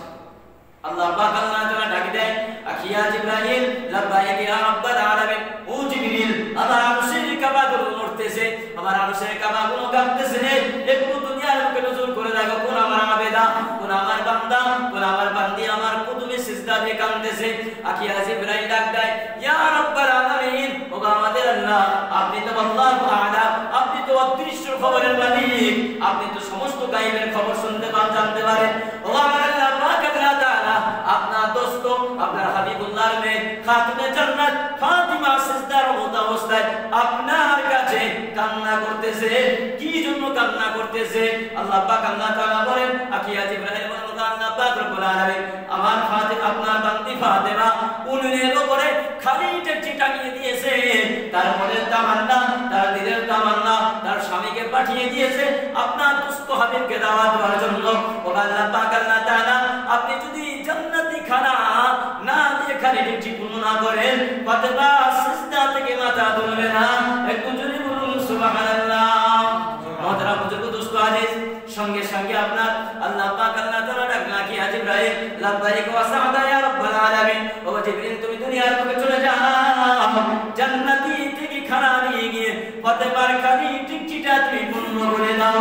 ফাতিমা রাদিয়াল্লাহু তাআলা আনহা নামাজ শেষ করে দিলেন, দোয়া কানা শেষ করে দিলেন, যেই না বিসমিল্লাহ বলে টিকটির ঢাকনাটা টেনেছে, সচক্ষে দেখতে পেয়েছে জান্নাতি গরম গরম পোলাও দেখা যায়। একটু জোরে বলুন সুবহানাল্লাহ। আব্বাজি আমার ভাইরা, বিশ্ব নবী সাল্লাল্লাহু আলাইহি ওয়াসাল্লাম সাহাবায়ে কেরামদেরকে নিয়ে খাতুনে জান্নাতের বাড়িতে চলে আসলেন এবং বিশ্বনবী দস্তরখানা বিছিয়ে দিয়েছেন, সাহাবাদেরকে থাল বিছিয়ে দিলেন, দস্তরখানা বিছিয়ে দিলেন। হযরত আলী রাদিয়াল্লাহু তাআলা আনহু বিসমিল্লাহ বলে খানাগুলো খাদ্যের প্লেটের মধ্যে বন্টন করতেছে। খানা খাওয়া শেষ হয়ে গেল, আল্লাহ হাবিব সাল্লাল্লাহু আলাইহি ওয়াসাল্লাম সাহাবাদেরকে জিজ্ঞাসা করলেন, সাহাবারা তোমরা কোন খানা খেয়েছো বলো। সাহাবারা বলেন, ইয়া রাসূলুল্লাহ, ইয়া হাবিবাল্লাহ, নবী গো, এমন খাবার আমরা পৃথিবীর জমিনে আজও পর্যন্ত কোনোদিন খাই নাই, বলুন সুবহানাল্লাহ। আল্লাহ হাবিব সাল্লাল্লাহু আলাইহি ওয়াসাল্লাম বলেন, ও সাহাবারা, খানার দাওয়াত দেওয়ার কাজ ছিল আলী, আর খানার ব্যবস্থা করেছেন আমার কন্যা ফাতিমা রাদিয়াল্লাহু তাআলা আনহা, বলুন সুবহানাল্লাহ। প্রিয় হাজিরিন, আজকে এই 12 রবিউল আউয়াল জশ্নে ঈদে মিলাদুন নবী, আলহামদুলিল্লাহ আজকের দিনটা এত সুন্দর দিন, এত সুগন্ধিময় দিন। আল্লাহ হাবিব সাল্লাল্লাহু আলাইহি ওয়াসাল্লাম বলেছেন, এই দিনে কেউ যদি একবার সুবহানাল্লাহ বলে, ওই সুবহানাল্লাহটা আল্লাহর কাছে কবুল হয়ে যাওয়ার গ্যারান্টি আছে, বলুন সুবহানাল্লাহ। সাহাবায়ে কেরাম রাদিয়াল্লাহু তাআলা রাসূলুল্লাহ হাদিস শরীফের মধ্যে বলেছেন, কোন বান্দা যদি হাঁটতে, উঠতে, বসতে, চলতে, ফিরতে, কাজে কর্মে জিহ্বাটাকে যদি কাজে লাগায়, ফাঁকে ফাঁকে একবার যদি বলে সুবহানাল্লাহ, একবার যদি বলে আলহামদুলিল্লাহ, আল্লাহর জান্নাতে ওই বান্দার জন্য একটা গাছ লাগানো হয়, বলুন সুবহানাল্লাহ। একবার আলহামদুলিল্লাহ বললে তার আমলনামার সগীরা গুনাহকে আল্লাহ মাফ করে দেন, বলুন সুবহানাল্লাহ। এত দাম, এত ফজিলত হাদিস শরীফের মধ্যে এসেছে, কোন বান্দা যদি উঠতে, বসতে, ওযু করতে, রাস্তায় হাঁটছে, কোনো কাজ নাই, কোনো ব্যবসা করতে যাচ্ছে, কিছুতে যাচ্ছে, জিহ্বা তো কাজ করে না, তাই না? এই জিহ্বার ফাঁকে ফাঁকে যদি আল্লাহ রাসূলের প্রতি দরুদ পড়ে বলে সাল্লাল্লাহু আলাইহি ওয়া আলিহি ওয়া সাল্লাম, সহিহ বুখারীর বর্ণনা এসেছে, কেউ যদি একবার এই দরুদটা পড়ে, একবার দরুদ পড়বে, 10টা রহমত আল্লাহ তার উপর নাযিল করে দেয়, বলুন সুবহানাল্লাহ। 10টা গুনাহ আল্লাহ মাফ করে দেয়, 10 গুণ মর্যাদা আল্লাহ দুনিয়ার মধ্যে তার বৃদ্ধি করে দেয়, বলুন সুবহানাল্লাহ। কেউ যদি একবার সাল্লাল্লাহু আলাইহি ওয়া আলিহি ওয়া সাল্লাম এই লাফগুলো টিকটিকি পড়ায় বলে, তো তার নাম, তার আব্বার নাম, তার মায়ের নাম পর্যন্ত মদিনাউল মুনাওয়ারাতে রাসূলের পাকের রওজা মুবারক পৌঁছে দেওয়া হয়, বলুন সুবহানাল্লাহ। আমাদের আকীদা হলো আমাদের বিশ্বনবী হায়াতুন নবী, জিন্দা নবী।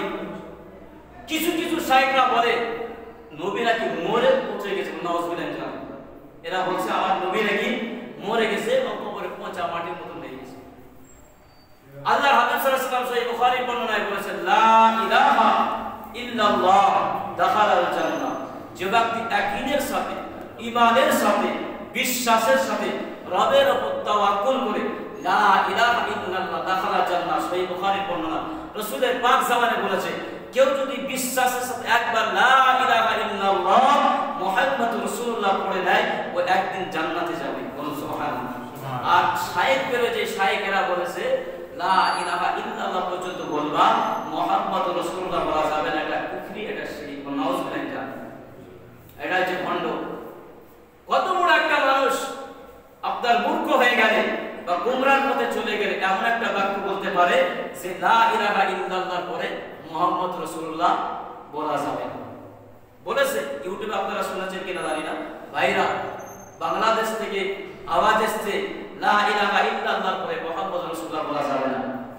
সেই শায়েখরা ফতোয়া দিয়েছে, আমাদের জুমাতুল মসজিদের ভিতরে জুমার কয় আযান হয় আপনাদের এখানে? কয় আযান হয়? অল্পর মধ্যে গুছিয়ে 8:30। তো দুটো আযান হয় না আপনাদের মসজিদে? আমাদের দুটো আযান হয়। কিছু শায়েখ মিশর হয়েছে, আজহারি বিশ্ববিদ্যালয় হয়েছে, মালয়েশিয়া হয়েছে, ইংল্যান্ড হয়েছে, আরবি পড়েনি, সব বাংলা হয়েছে। কারণ মিশর আজহারি বিশ্ববিদ্যালয় 2 আযান হয়, মক্কা কাবা বাইতুল হারামের মধ্যে 2 আযান হয়, বলবেন না সুবহানাল্লাহ। মসজিদে নববীর ভিতরে 2 আযান হয়, বাইতুল মাকাদিস ফিলিস্তিনে 2 আযান হয়, সারা পৃথিবীতে 2 আযান হয়। এই শায়েখরা কুয়েত ঘুরে আসার পরে বলেছে 2 আযান নাকি বেদাত, কোন নজ না যায়। কিন্তু দ্বিতীয় আযানটা চালু করলো কে? সেই ব্যক্তিটাকে দেখতে হবে না? যে ব্যক্তি জুমার দ্বিতীয় আযান চালু করেছে, দ্বিতীয় আযান বেদাত মানে যে চালু করলো সেই বেদাতি। আমি একটা কাজ করেছি, কাজটা যদি খারাপ হয় তো কাজ খারাপ মানে কি আমিও খারাপ, তাই কি না? কর্মকর্তাও খারাপ। তো আযানটা চালু করেছে কিটা জানেন? জুমার দ্বিতীয় আযান চালু করা হয়েছে ওসমান গনি বিন নুরাইন রাদিয়াল্লাহু তাআলা, যে নবীজি জামাই, প্রথম জামাই, সাহাবাদের প্রথম। তো ওসমান গনি বিন নুরাইন আল্লাহর হাবিব সাল্লাল্লাহু আলাইহি ওয়াসাল্লামের পাক জামানের বাণী হলো, আমার সুন্নাত, আমার কর্ম এবং আমার সাহাবাদের কে অনুসরণ করো, অনুকরণ করো। সাহাবারা যে কাজ করেছে, আল্লাহর হাবিব সাল্লাল্লাহু আলাইহি ওয়াসাল্লাম বুখারী বর্ণনায় বলেছেন, আমার এক একটা সাহাবা হচ্ছে আসমানের তারকার মতো, বলুন সুবহানাল্লাহ। কোন উম্মত যদি আমার যে কোনো দুর্বল থেকে দুর্বল সাহাবাকে যদি অনুসরণ করে চলে, ওই উম্মতটা জাহান্নামী না, ওই উম্মতটা জান্নাতি শায়েখরা বলেছে জুমার দুই আযান নাকি বিদআত, এজন্য সতর্ক।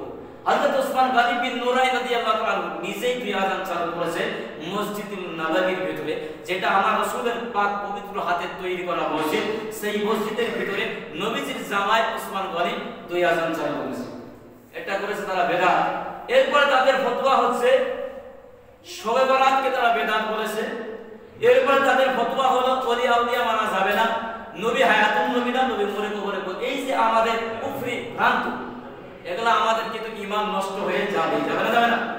এগুলো যদি বিশ্বাস করা যায় ঈমান থাকবে না। এজন্য বলতেছি, আপনাদের খারাপ লাগছে নাকি? এজন্য বলতেছি সচেতনার সাথে, কারণ মরতে হবে একদিন, এজন্য বাঘের বাচ্চা হয়ে মরতে হবে। মহতারাম বন্ধু আজিজ, এরপর তারা বলেছে তারাবি 20 রাকাত পড়া যাবে না, 8 রাকাত পড়ো। যেই কোরআনের একটা অক্ষর পড়লে 10টা নেকি পাওয়া যায়। কোরআনে কিছু বলুন 10টা নেকি। তারাবি তো আপনার 20 রাকাত থেকে 8 রাকাত এনেছে, দলিল দিচ্ছি আপনাদেরকে সংক্ষিপ্ত টাইমে।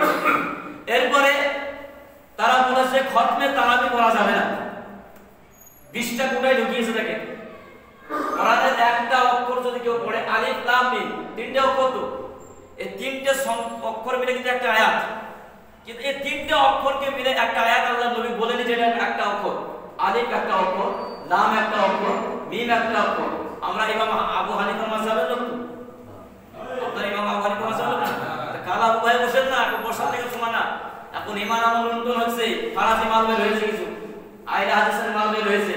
এজন্য সচেতন হন, ঈমান মজবুত করেন, ঘুম পড়ে ওয়াজ শুনলে হবে না। তো এরা এসে বলেছে খতমে তারাবি নাকি নাজায়েজ, বিদআত। হযরত আল্লাহ রাসূল সাল্লাল্লাহু আলাইহি ওয়াসাল্লাম বলেন আলিফ একটা অক্ষর, লাম একটা অক্ষর, মিম একটা অক্ষর, তিনটা অক্ষর যদি কারো জবান দিয়ে বের হয়ে যায় আলিফ, 10টা নেকি হয়ে গেল, 10টা গুনাহ maaf হয়ে গেল। সুবহানাল্লাহ। লাম একটা অক্ষর, 10টা নেকি হয়ে গেল। মিম একটা অক্ষর, 10টা নেকি হয়ে গেল। আর এই মালগুলো কিন্তু আমাদেরকে নেকি থেকে দূরে সরাচ্ছে। আর আজকে আমরা এই বয়ান শুনতে শুনতে আজকে আমরা এই হুজুরাই ভুল, ওলি আউলিয়াই ভুল হয়ে গেল। 63 বছর ধরে বড় পীর আব্দুল কাদের জিলানী ভুল হয়ে গেল, খাজা মাইনুদ্দিন চিশতি আজমিরি ভুল হয়ে গেল। আর আমাদের কাছে এই নতুন কিছু মাল আসলে এরাই সঠিক হয়ে গেল। এজন্য রাসূল আগেই বলে গেছে যে এখন যে মালগুলো আসবে এরা আগের বড় বড় আলেমদেরকে গালি দিবে। আজকে দিছে না? দিছে না? দিচ্ছে। এজন্য সাবধান। ইমাম আবু হানিফার মাযহাবে চলবেন। ইমাম আবু হানিফার মাযহাবটা তো আপনাকে জানতে হবে, না জানতে হবে না? যদি না জানেন তাহলে আপনি বুঝবেন না কোনটা ভালো কোনটা খারাপ। এজন্য আপনাকে আমাকে জানতে হবে ইমাম আবু হানিফা কে ছিল। ফারাজি মাযহাবের যিনি ইমাম তাকে বলা ইমাম শাফি রাহমাতুল্লাহি আলাইহি। যারা আসল ফারাজি তারা ফিতনা লাগায় না, যারা নেট ফারাজি তারাই ফিতনা লাগাচ্ছে। এই ইমাম শাফি রাহমাতুল্লাহি আলাইহি বলেছেন ইমাম আবু হানিফাকে বাদ দিয়ে, যদি তিরমিজি শরীফে আছে, ইমাম শাফি রাহমাতুল্লাহি আলাইহি বলেছেন ইমাম আবু হানিফাকে বাদ দিয়ে যদি কোন মাযহাবের ইমাম যদি কোনো মাসলার সমাধান করব কিয়ামত হবে, হবে না। জোরে বলুন সুবহানাল্লাহ। শাফি মাযহাবের ইমামের কথা, শাফি মাযহাবের যে লেখা বইটা আছে ওই বইটা আপনারা পড়বেন বাংলা। ইমাম শাফি রাহমাতুল্লাহি আলাইহি বলেন ইমাম আবু হানিফাকে বাদ দিয়ে সমাধান হবে না। কে ছিল? ইমাম আবু হানিফার ছাত্র জীবন থেকে তার ট্যালেন্ট ছিল আলাদা। আজকে সেই ইমাম আবু হানিফাকে বাদ দিয়ে তারা সমাধান করতে চাইছে, কিন্তু হবে না, এটা কুৎসিতকাল হবে না। এখনো ইমাম আবু হানিফার উচ্চস্বরে আমরা বেঁচে আছি।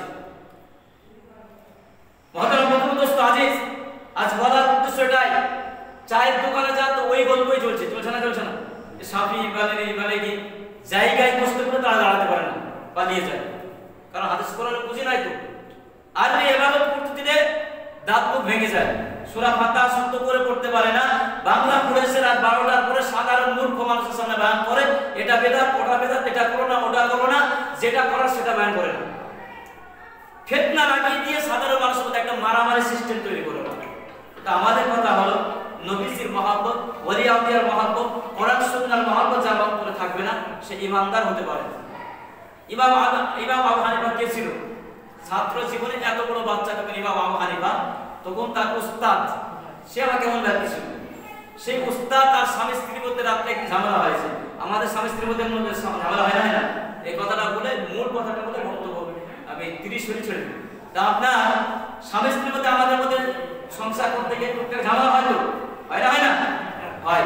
ইমাম আবু হানিফার ট্যালেন্ট কেমন দেখেন, যখন এরকম ছোট তখন ছাত্র জীবনে তার উস্তাদের স্বামী স্ত্রীর মধ্যে গন্ডগোল হয়েছে। হওয়ার পরে রাত্রি গভীর হয়ে গেছে 12টা। এখন স্ত্রী ঝামেলা হতে হতে স্ত্রী বলে উস্তাদ বলেছে, তুমি যদি সুবে সাদিকের আগে কথা না বলো আমার সাথে তাহলে তালাক। মাথায় ভালো করে কথাটা শুনবেন। ইমাম আবু হানিফা উস্তাদ তার স্ত্রীকে বলছে যে সুবে সাদিকের আগ পর্যন্ত তুমি যদি আমার সাথে কথা আগে না বলো তাইলে তুমি তালাক। যে আগে কথা বলবে তো স্ত্রী ও আনন্দ আছে, আমি আগে কথা বলবো না তাহলে আমি তালাক হয়ে যাবো, বাপের বাড়ি চলে যাবো। আর হুজুরও শুয়ে আর ঘুমায় না, যে যদি কথা না বলে তাহলে যে শর্ত লাগা আছে তালাক হয়ে যাবে। তো ও বারবার একবার ল্যাপটপ নিয়ে মুখে দেয়, একবার ঘড়ির দিকে তাকায়। এই করতে করতে আপনার রাত্রি প্রায় গভীরে চলে গেছে, স্ত্রী কথা বলে না। এবার চিন্তা করছে আমি কি করবো এই মুহূর্তে, কি করবো এই মুহূর্তে। তো সমাধানের জন্য কার কাছে যাবে? হঠাৎ মনে করছে আমার একটা ছাত্র আছে ইমাম আবু হানিফা, কেমন ট্যালেন্ট ওরা মানবে আমাদের মাযহাবের ইমাম। তবে মনে করছে যে আমার ইমাম আবু হানিফার ছাত্রের কাছে যায়, দরজা খুলে ইমাম আবু হানিফা হাজির নিজে। সালাম হুজুর এত রাতে কি ব্যাপার? তো বলছে বাবা আমাদের স্বামী স্ত্রীর মধ্যে তোমার হুজুর নিয়ে আর আমার হুজুর, মানে হুজুর নিয়ে আর হুজুর কিছু ঝামেলা হয়েছে, কথা হয়েছে, শর্ত এই দিয়েছি যদি আগে কথা না বলে তাহলে তালাক হয়ে যাবে। তা ইমাম আবু হানিফা বলছে কটা অবধি টাইম সবে সাথী ফজরের আজান বলে আপনি এবার ঘুমান না, আপনি আর কথা বলবেন না, আপনি আর আগে কথা বলার দরকার না, আপনি এবার ঘুমান লাগ দিয়ে ঘুমান লাগ দিয়ে ঘুমান। ইমাম আবু হানিফা বলেছে রাত্রি 1টা বাজে তখন আজান দিয়ে দিয়েছে। ইমাম আবু হানিফা রাত্রি 1টা বাজে তখন আজান দিয়ে দিয়েছে। তখন এবার স্ত্রী বলছে স্বামী তোমার ফতোয়া অনুযায়ী আমি তালাক, আমি চললাম বাপের বাড়ি। দরওয়াজা খুলবে ইমাম আবু হানিফা দরজায় দাঁড়িয়ে, কোথায় যাচ্ছেন আম্মারা? বলে তোমার হুজুর কাছে লাগাইছে। বলে কি যে আজানের আগ মুহূর্ত পর্যন্ত যদি চুপ থাকা যায় কথা না বলে তাহলে তালাক হয়ে যাবে। তাই কথা বলে আজান দিয়েছো এখন তালাক হয়ে গেছে, হুজুর কথা বলে আপনার বাবার। বলে এটা ফজরের আজান না, বলে এটা কিসের আজান? তালাক ঠেকানোর আজান। সুবহানাল্লাহ বলবেন। কেমন বাংলা মস্তিষ্ক তার মাথার জেন কেমন ছিল, আল্লাহ পাক ঢেলে দিয়েছিলেন। এজন্য ইমাম আবু হানিফার ব্যাপারে কথা বলার আগে চিন্তা ভাবনা করে কথা বলতে হবে না? আজকে তো ফতোয়া দিতে তো ভয় লাগে না, চিন্তা ভাবনা হয় না কার বিরুদ্ধে কি ফতোয়া দিচ্ছি। মাঝখান থেকে উঠে বাবা আবু হানিফা মুশরিক হয়ে গেছে। খাজা মঈনুদ্দিন চিশতি গাঞ্জা টানে, মিয়া যে গাঞ্জা টানে তাকে গাঞ্জা করবো। খাজা মঈনুদ্দিন চিশতির ব্যাপারে তুমি খবর জানো না? আদার ব্যাপারে জাহাজের খবর নিতে গেলে ঈমান আমল নষ্ট হয়ে জাহান্নামের পথে যাওয়া লাগবে না, লাগবে না? এজন্য কথা বলার আগে খুবই সচেতনতার সাথে চিন্তা ভাবনা করে আমাকে আপনাকে কথা বলতে হবে যে আমি যেই কথাটা বলছি সেই কথাটার ব্যাপারে আমার কতটা জ্ঞান আছে। এমন জনের ব্যাপারে এমন কথা বল না যাতে আমার ঈমানটাই আজ পর্যন্ত যায় হয়ে যায়। এজন্য কথা বলার আগে আপনাকে আমাকে মেপে চিন্তা ভাবনা করে আমাকে বলতে হবে। আল্লাহ পাক রব্বুল আলামিন আপনাকে আমাকে সবাইকে সমস্ত রকমের জাহেলিয়াতি ফিতনা থেকে গুনাহ থেকে হেফাজত করে সঠিক আকীদায় সঠিকভাবে পাঁচ ওয়াক্ত জামাত নামাজের সাথে চলার তৌফিক দান করুন আল্লাহ আমিন। আল্লাহ পাক আমাদের অন্তরে নবীজির মহব্বত সাহাবা ওয়ালাদের মহব্বত অন্তরে ধারণ করার তৌফিক দান করুন আল্লাহ আমিন। আল্লাহুম্মা সাল্লি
2 নম্বর পারা 2য় পেজে আল্লাহ পাক স্পষ্ট ভাবে জানিয়ে দিলেন ইয়া আইয়ুহাল্লাযীনা আমানু ইসতাঈনু বিস-সাবরি ওয়াস-সালাহ ঈমানদারদের জন্য আমি আল্লাহ পাঁচ ওয়াক্ত নামাজকে ফরজ করেছি ইসতাঈনু বিস-সাবরি ওয়াস-সালাহ তোমরা ধৈর্য এবং সবরের সাথে নামাজ কায়েম করো ধৈর্য এবং সবরের সাথে নামাজ কায়েম করলে আমি আল্লাহ পাক আল্লাহ তাআলা তোমার মর্যাদা বাড়িয়ে দেব যদি বলুন সুবহানাল্লাহ আল্লাহ পাক আল্লাহ তাআলা জানিয়ে দিয়েছেন কিভাবে আমরা নামাজ পড়ব আমরা যদি 5 ওয়াক্ত নামাজ আল্লাহর উপর বিশ্বাস রেখে মায়া নবীর প্রতি মহব্বত রেখে যদি পড়তে পারি এই নামাজের ভিতরেই আমার চাওয়া পাওয়া নামাজের ভিতরেই আমার আল্লাহর সাথে কথোপকথন হয়ে যায় ও বান্দারে নামাজটা যদি সুন্দরভাবে পড়তে পারে আমার আল্লাহ পাকের জন্য নামাজ পড়তে বললেন কোরআন শরীফের ভাষা আল্লাহ তাআলা বলেন ইয়া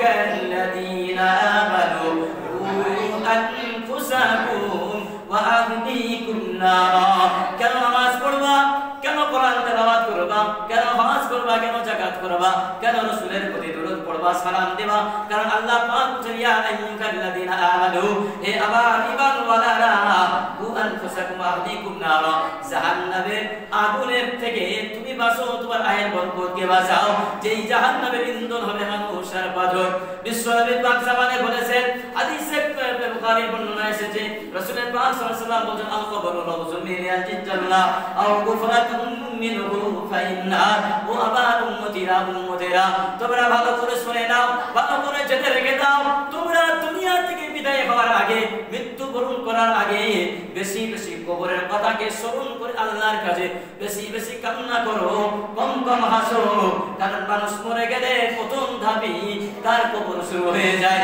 এইজন্য কবরের আযাবের ভয় কান্না করতে বলেছেন রাসূলের সাহাবী ওসমান গনি বিন নুরাইন রাদিয়াল্লাহু তাআলা আনহু আব্বাসী আমার ভাইজানেরা যখন কোন কবরস্থানের পাশ দিয়ে হেঁটে যেতেন তিনার চোখের পানিতে দাড়ি মোবারক ভিজে জুব্বা মোবারকটা ভিজে যেত সাহাবারা জিজ্ঞাসা করে ভাই ওসমান আপনি আমরা যখন হুজুরের সাল্লাল্লাহু আলাইহি সাল্লামের সামনে বসে থাকি মসজিদে নববীর ভিতরে আল্লাহর নবী এমন ভাবে জাহান্নামের বর্ণনা করে এমন ভাবে কবরের আযাবের কথা ব্যাখ্যা করে ও ভাই ওসমান মনে হয় যেন নবী জাহান্নাম থেকে দেখে ব্যাখ্যা করতেছে কিন্তু ওই সময় আপনার চোখে পানি দেখা যায় না কিন্তু আপনি যখন কবরের পাশ দিয়ে যান আপনার চোখের পানি কেন হাঁটু পর্যন্ত হয়ে যায় ওসমান গনি বলে ও আমার সাথীরা ও আমার সাহাবারা তোমরা ভালো করে শুনে রেখে দাও ভালো করে শুনে রেখে দাও আমার মায়ার নবী মদিনার নবী নূরে নবী মুহাম্মদ রাসূলুল্লাহ পাক জামানে বলতে শুনেছি তিনি বলেছেন মানুষের মৃত্যুর পর প্রথম ঘাটি হয়ে যায় কবর মঞ্জিল এই কবরের মধ্যে যে ব্যাপার হয়ে গেল কবরের মধ্যে যে পাস হয়ে গেল হাসর পুলসিরাত মিজান পর্যন্ত তার কোনো টেনশন থাকবে না কিয়ামতের মাঠে কোনো টেনশন হবে না কিন্তু বান্দা যদি কবরে আটকা পড়ে যায় কিন্তু বান্দা যদি কবরের মধ্যে পাকড়াও হয়ে যায় ওই বান্দা সমস্ত ঘাটি তার জন্য মুসিবত হয়ে যায় আবার বড় ভয় লাগে আমি উসমান যদি কবরের মধ্যে আটক হয়ে যায় আমি উসমান যদি কবরের ভিতরে এই প্রশ্নের উত্তর যদি না দিতে পারি পুলসিরাত কেমনে পার হব মিজান কেমনে পার হব হাসরের ময়দানে মাথার আধা উপরে সূর্য নেমে আসবে সূর্যের 12টা মুখ জমির সোজা করে দেওয়া হবে সূর্যের তাপে বেনামাজি সুন্দর লুড্ডু খুর ক্যারাম বোর্ড করতে মাথার মগজগুলো ভাতের মাড়ের মতন টকবাক শুরু হয়ে যাবে লাড়ি বুড়িগুলো গলছে পায়খানা রাস্তা দিয়ে বের হয়ে যাবে কানের ছিদ্র দিয়ে বের হয়ে যাবে ও সাথীরা আমি উসমানের বড় ভয় লাগে আমি উসমান যদি কবরের মঞ্জিলে পাকড়াও হয়ে যায় কিয়ামতের মাঠে ওই সূর্যের তলে আমি কেমন করে দাঁড়াবো এই জন্য আমি কবরের পাশ দিয়ে গেলে আর আমি নিজেকে কন্ট্রোল করে রাখতে পারি না ও লালগুলা টিকটিকি পাড়া মুসলমানেরা এই জন্য আল্লাহ প্রত্যেকটা কোরআন শরীফের আয়াতে বললেন ইন্নাস সালাতা তানহা আনিল ফাহশাই ওয়াল মুনকার তোমরা নামাজ আদায় করো যে বান্দা 5 ওয়াক্ত নামাজ আদায় করবে এই নামাজ তাকে সমস্ত রকমের কুকর্ম খারাপ কাজ থেকে হেফাজত করবে মহব্বতে বলুন সুবহানাল্লাহ আল্লাহর কথা কোরআনের কথা 21 নম্বর পারাতে আল্লাহ বলেন ইন্নাস সালাতা তানহা আনিল ফাহশাই ওয়াল মুনকার যে ব্যক্তি নামাজ পড়বে নামাজ তাকে সমস্ত রকমের কুকর্ম সমস্ত খারাপ কাজ থেকে বেঁচে রাখবে কিন্তু প্রশ্ন হলো আমরা 5 ওয়াক্ত নামাজ মিথ্যা বন্ধ হয় না নামাজ আছে না নাই আছে না নাই মদিনায় গেল মক্কায় গেল হজ করলো হাজী সাহেবের গালি বন্ধ হয় না জীবন বন্ধ হয় না নিজের স্ত্রীর সাথে ব্যবহার ঠিক নাই নিজের ছেলের সঙ্গে ব্যবহার ঠিক নাই, ইমাম সাহেবের সাথে কিভাবে কথা বলতে হয় জানে না, একজন ভাইয়ের সাথে তার নিজের ছেলে মেয়ের সাথে কিভাবে তার ব্যবহার করা দরকার এই থিওরি তার মধ্যে থাকে না। মসজিদে ফাঁস কাতারে নামাজি মুসল্লি, কিন্তু মিথ্যা বন্ধ নাই, গালি বন্ধ নাই, চুরি বন্ধ নাই, ডাকাতি বন্ধ নাই, জুয়া বন্ধ নাই, জেনা বন্ধ নাই। আমি কেমন করে বলি আমি আশিকুর রাসূল, আমি কেমন করে বলি আমি মুসলমান? আমার কি ভয় লাগে না? আমার কি বিবেকে ধাক্কা আসে না? আমার কি বিবেকে চেতনা আসে না যে আমি আশিকুর রাসূল, আমি মুসলমান, আমি শেষ নবীর উম্মত? আমার সচেতনতা, আমার ব্যবহারটা, আমার আকলাকটা কেমন হওয়া দরকার? আমি কি করতেছি? এই সামান্য দুনিয়া থেকে আমাকে একদিন যেতে হবে না, হবে না? চলে যেতে হবে। এই যাওয়ার জন্য আপনাকে আমাকে তৈরি হতে হবে। আমার তুমি সাধারণ নবী না, এজন্য আল্লাহ কোরআন শরীফের ভাষায় বলেন ওয়া মা আরসালনাকা ইল্লা রাহমাতাল লিল আলামিন। সারা কায়নাতের জন্য, সারা পৃথিবীর জন্য আমার দুস্থ আমার হাবিবুল্লাহকে রহমত স্বরূপ পাঠিয়েছি। বলুন সুবহানাল্লাহ। কেমন রহমতের নবী, কেমন দয়ার নবী, কেমন মায়া মমতার নবী। মক্কার জমিনের ভিতরে এই যে লালগুলা টিকটিকি পড়া যাবে মসজিদের ভিতরে রবিউল আউয়াল সম্পর্কে যে আলোচনা হচ্ছে, আমি বক্তা দিছি, আপনারা শুনছেন জাতক পাকি না, ঠিক অনুরূপটাই মক্কার জমিনের ভিতরে একদিন এইরকম একটা মজমা হচ্ছিল, লক্ষাধিক মানুষের সমাগম। সেদিন বক্তব্য দিয়েছিল আবু জেহেল। কে? আবু জেহেল। সেদিন আবু জেহেল বক্তব্য দিতে বলেছিল, আজকে এই ভরা মজলিসের ভিতরে এমন একজন মানুষ কি নাই যে আব্দুল্লাহর বেটা মুহাম্মদের ব্যাপারে কটু কথা বলবে, খারাপ কথা বলবে বা মিথ্যা অপবাদ দেবে? এমন একজন কি সাহসওয়ালা মানুষ এখানে আছে? আজ যেমন নবীকে গালি দিচ্ছে, আজ যেমন নবীর ওয়ারিস উলামাদেরকে লাঞ্ছিত করছে, উলামায়ে দ্বীনকে গালি দিচ্ছে, আহলে সুন্নাত ওয়াল জামাতকে গালি দিচ্ছে, এরকম আবু জেহেলের কুতুশরীফ তখনও ছিল। তারা বলছে যে আব্দুল্লাহর বেটা মুহাম্মদের নামে অর্থাৎ আমাদের নবীর ব্যাপারে কটু কথা বলা। একজন মানুষ দাঁড়িয়ে গেলেন, কিতাবের মধ্যে এসেছে তার দাঁড়ানোটাই হয়েছে, এখনো কথা বলে নাই। গালি দিব কি দিব না এখনো চিন্তা ভাবনা করে নাই।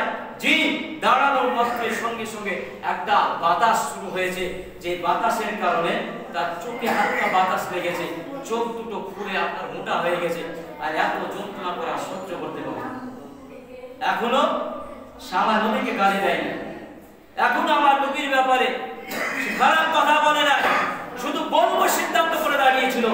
আজও আমি বলতে চাই, যারা রাসূলকে নিয়ে, যারা নবীকে নিয়ে যারা ব্যঙ্গতামূলক কথা বলবে, যারা নবীকে গালি দিবে, যারা নবীকে নিয়ে হাসি ঠাট্টা বানাবে, এদের পরিণতি এরকম হবে না? হবে না? এদের পরিণতি এরকম হবে। আব্বাজি আমার সোনা মানিকেরা, ওই লোকটা দাঁড়িয়ে গেল, চোখে যন্ত্রণা শুরু হয়ে গেল, মক্কায় কবিরাজ দেখাতে লাগলো, ডাক্তার দেখাতে লাগলো, কোন কাজ হয় নাই, বরঞ্চ যত দেখায় তত যন্ত্রণা বেড়ে যায়। একদিন চলে গেল, দুদিন চলে গেল, 3 দিন চলে গেল, 1 সপ্তাহ হয়ে গেল, চোখের যন্ত্রণা কমে নাই, চোখের যন্ত্রণা বাড়তেছে। পৃথিবীর জমিনে ওই মানুষটার একটি মাত্র মেয়ে ছাড়া দ্বিতীয় আর কেউ ছিল না। আব্বাজি আমার ভাইজানেরা মেয়েটা বুঝতে পেরেছে।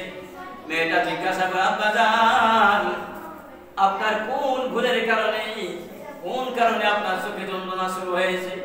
আব্বা ডাক দিয়ে কয়, মারে এই মক্কা নগরে আব্দুল্লাহর বেটা মুহাম্মদ সে নিজে নবী দাবি করেছে, এবং সে গোটা মক্কার গলিতে নতুন ধর্ম প্রচার করতেছে।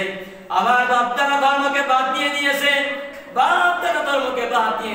নতুন ধর্ম প্রচারিত করতেছে। এই জন্য আমাকে আমাদের নেতা আবু জেহেল বলেছিল, কে আছো বলো মুহাম্মদের নামে কটু কথা বলবে?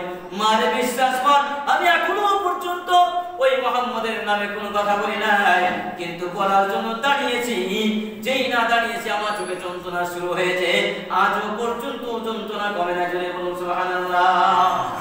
মেয়েটা বুঝতে পেরে গেল যে আমার আব্বার যন্ত্রণা যদি ভালো হয়, আমার আব্বার চোখের যন্ত্রণা যদি ঠান্ডা হয়ে যায়, আবার মদিনার নবী ওসিলা ছাড়া তাছাড়া আমার আব্বার যন্ত্রণা কমানো যাবে না। মেয়েটা আপনার আব্বাকে না জানিয়ে আপনার কি না মায়ার নবী, দরুদি নবী, বিশ্ব নবীর হুজরা মুবারকের দিকে চলে গেলেন। দূর থেকে আমার নবী দেখতে পেয়েছে ওই না একজন মহিলা আসতেছে।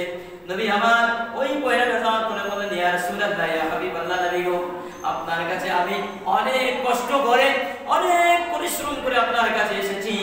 নবী আমার বলে, ও আমার উম্মতি, তুমি আমার কাছে কি জন্য এসেছো বলো। ওই মেয়েটা ডাক দিয়ে বলে, ইয়া রাসূলুল্লাহ, ইয়া হাবিবাল্লাহ, নবী গো, আমার আব্বা তো জানে না, আমার আব্বা আপনাকে চিনে নাই গো নবী। আমার আব্বা ওই কাফেরদের কথা শুনে বয়ান করতেছিল, ওই মজলিসে, ভরা মজলিসে আপনার নামে মিথ্যা বা গালিমন্দ কথা বলার জন্য উঠেছিল। ও আল্লাহর নবী, হালকা বাতাসের চিটার কারণে আমার আব্বা চোখে যন্ত্রণা শুরু হয়ে যায়। এত যন্ত্রণা শুরু করে, এত যন্ত্রণা করে, আমার আব্বার যন্ত্রণা যত কবিরাজ ডাক্তার দেখায় তত যন্ত্রণা বেড়ে যায়। ও আল্লাহর নবী, আপনি একটু ব্যবস্থা করে দেন। আল্লাহর নবী কথাটা শোনা মাত্র ভিতরে কষ্ট পেলেন। সঙ্গে সঙ্গে আপনার যেই জামাটার বরকতে, ইউসুফ নবীর যে জামার বরকতে ইয়াকুব নবীর অন্ত চোখ ভালো হয়ে গিয়েছিল, ওই জামাটায় আপনার পায়ের নিচে এক মুষ্টি ধোলা কিছুটা পড়ার পরে ফু দিয়ে দমন করে সেই মাটিটা ইউসুফ নবীর জামাতে বেঁধে দিয়ে ওই মহিলাটাকে বললেন, যাও মা যাও, এই জামাটা নিয়ে গিয়ে তোমার আব্বার চোখের সামনে লেগে দিবে, আল্লাহর কুদরতি যন্ত্রণা পানি হয়ে যাবে। জোরে বলুন সুবহানাল্লাহ। মেয়েটা আনন্দের সাথে দৌড়তে লাগলেন। দৌড়ে দৌড়ে আসার পর আপনার দেখে আব্বা গিয়েছে, বলে আব্বা যান, আব্বা যান, ওষুধ এনেছি, আব্বা ওষুধ এনেছি। আব্বা বলে, মা খাইয়ে দাও। আব্বাকে ডাক দিয়ে বলে, আব্বা এটা খাওয়ানো ওষুধ নাই, তাহলে ইনজেকশন। বলে না, এটা মহলম, এটা লাগিয়ে দেওয়ার ওষুধ। আব্বা ডাক দিয়ে বলে, মা রে, এই মক্কা শহরে কত কবিরাজ দেখালাম, কত ডাক্তার দেখালাম, কত রকমের মহলম দেখালাম, কোনো কাজা হবে না, বড় সত্যি গুণ আরো বাড়তেছে, আরো বাড়তেছে। মা বলে, আব্বা কত না কবিরাজ দেখিয়েছো, কত না ডাক্তার দেখিয়েছো, কত না ওষুধ খেয়েছো, তোমাকে সৃষ্টিবার জন্য একটা অনুরোধ করে আমি তোমার মেয়ে এই ওষুধটা একবার তোমাকে লাগাতে দাও। অনুমতি দেওয়া হলো। কিতাবের মধ্যে এসেছে ওষুধটা কপালের সামনে ধরেছে, আল্লাহর কুদরতি কারিশমা, চোখের যন্ত্রণা মাটি হয়ে গেছে। জোরে বলুন সুবহানাল্লাহ। ওই লোকটা সঙ্গে সঙ্গে আপনার মেয়েটাকে বলতেছে, মারে এমন একটা ওষুধ তুমি কোথা থেকে আনলে?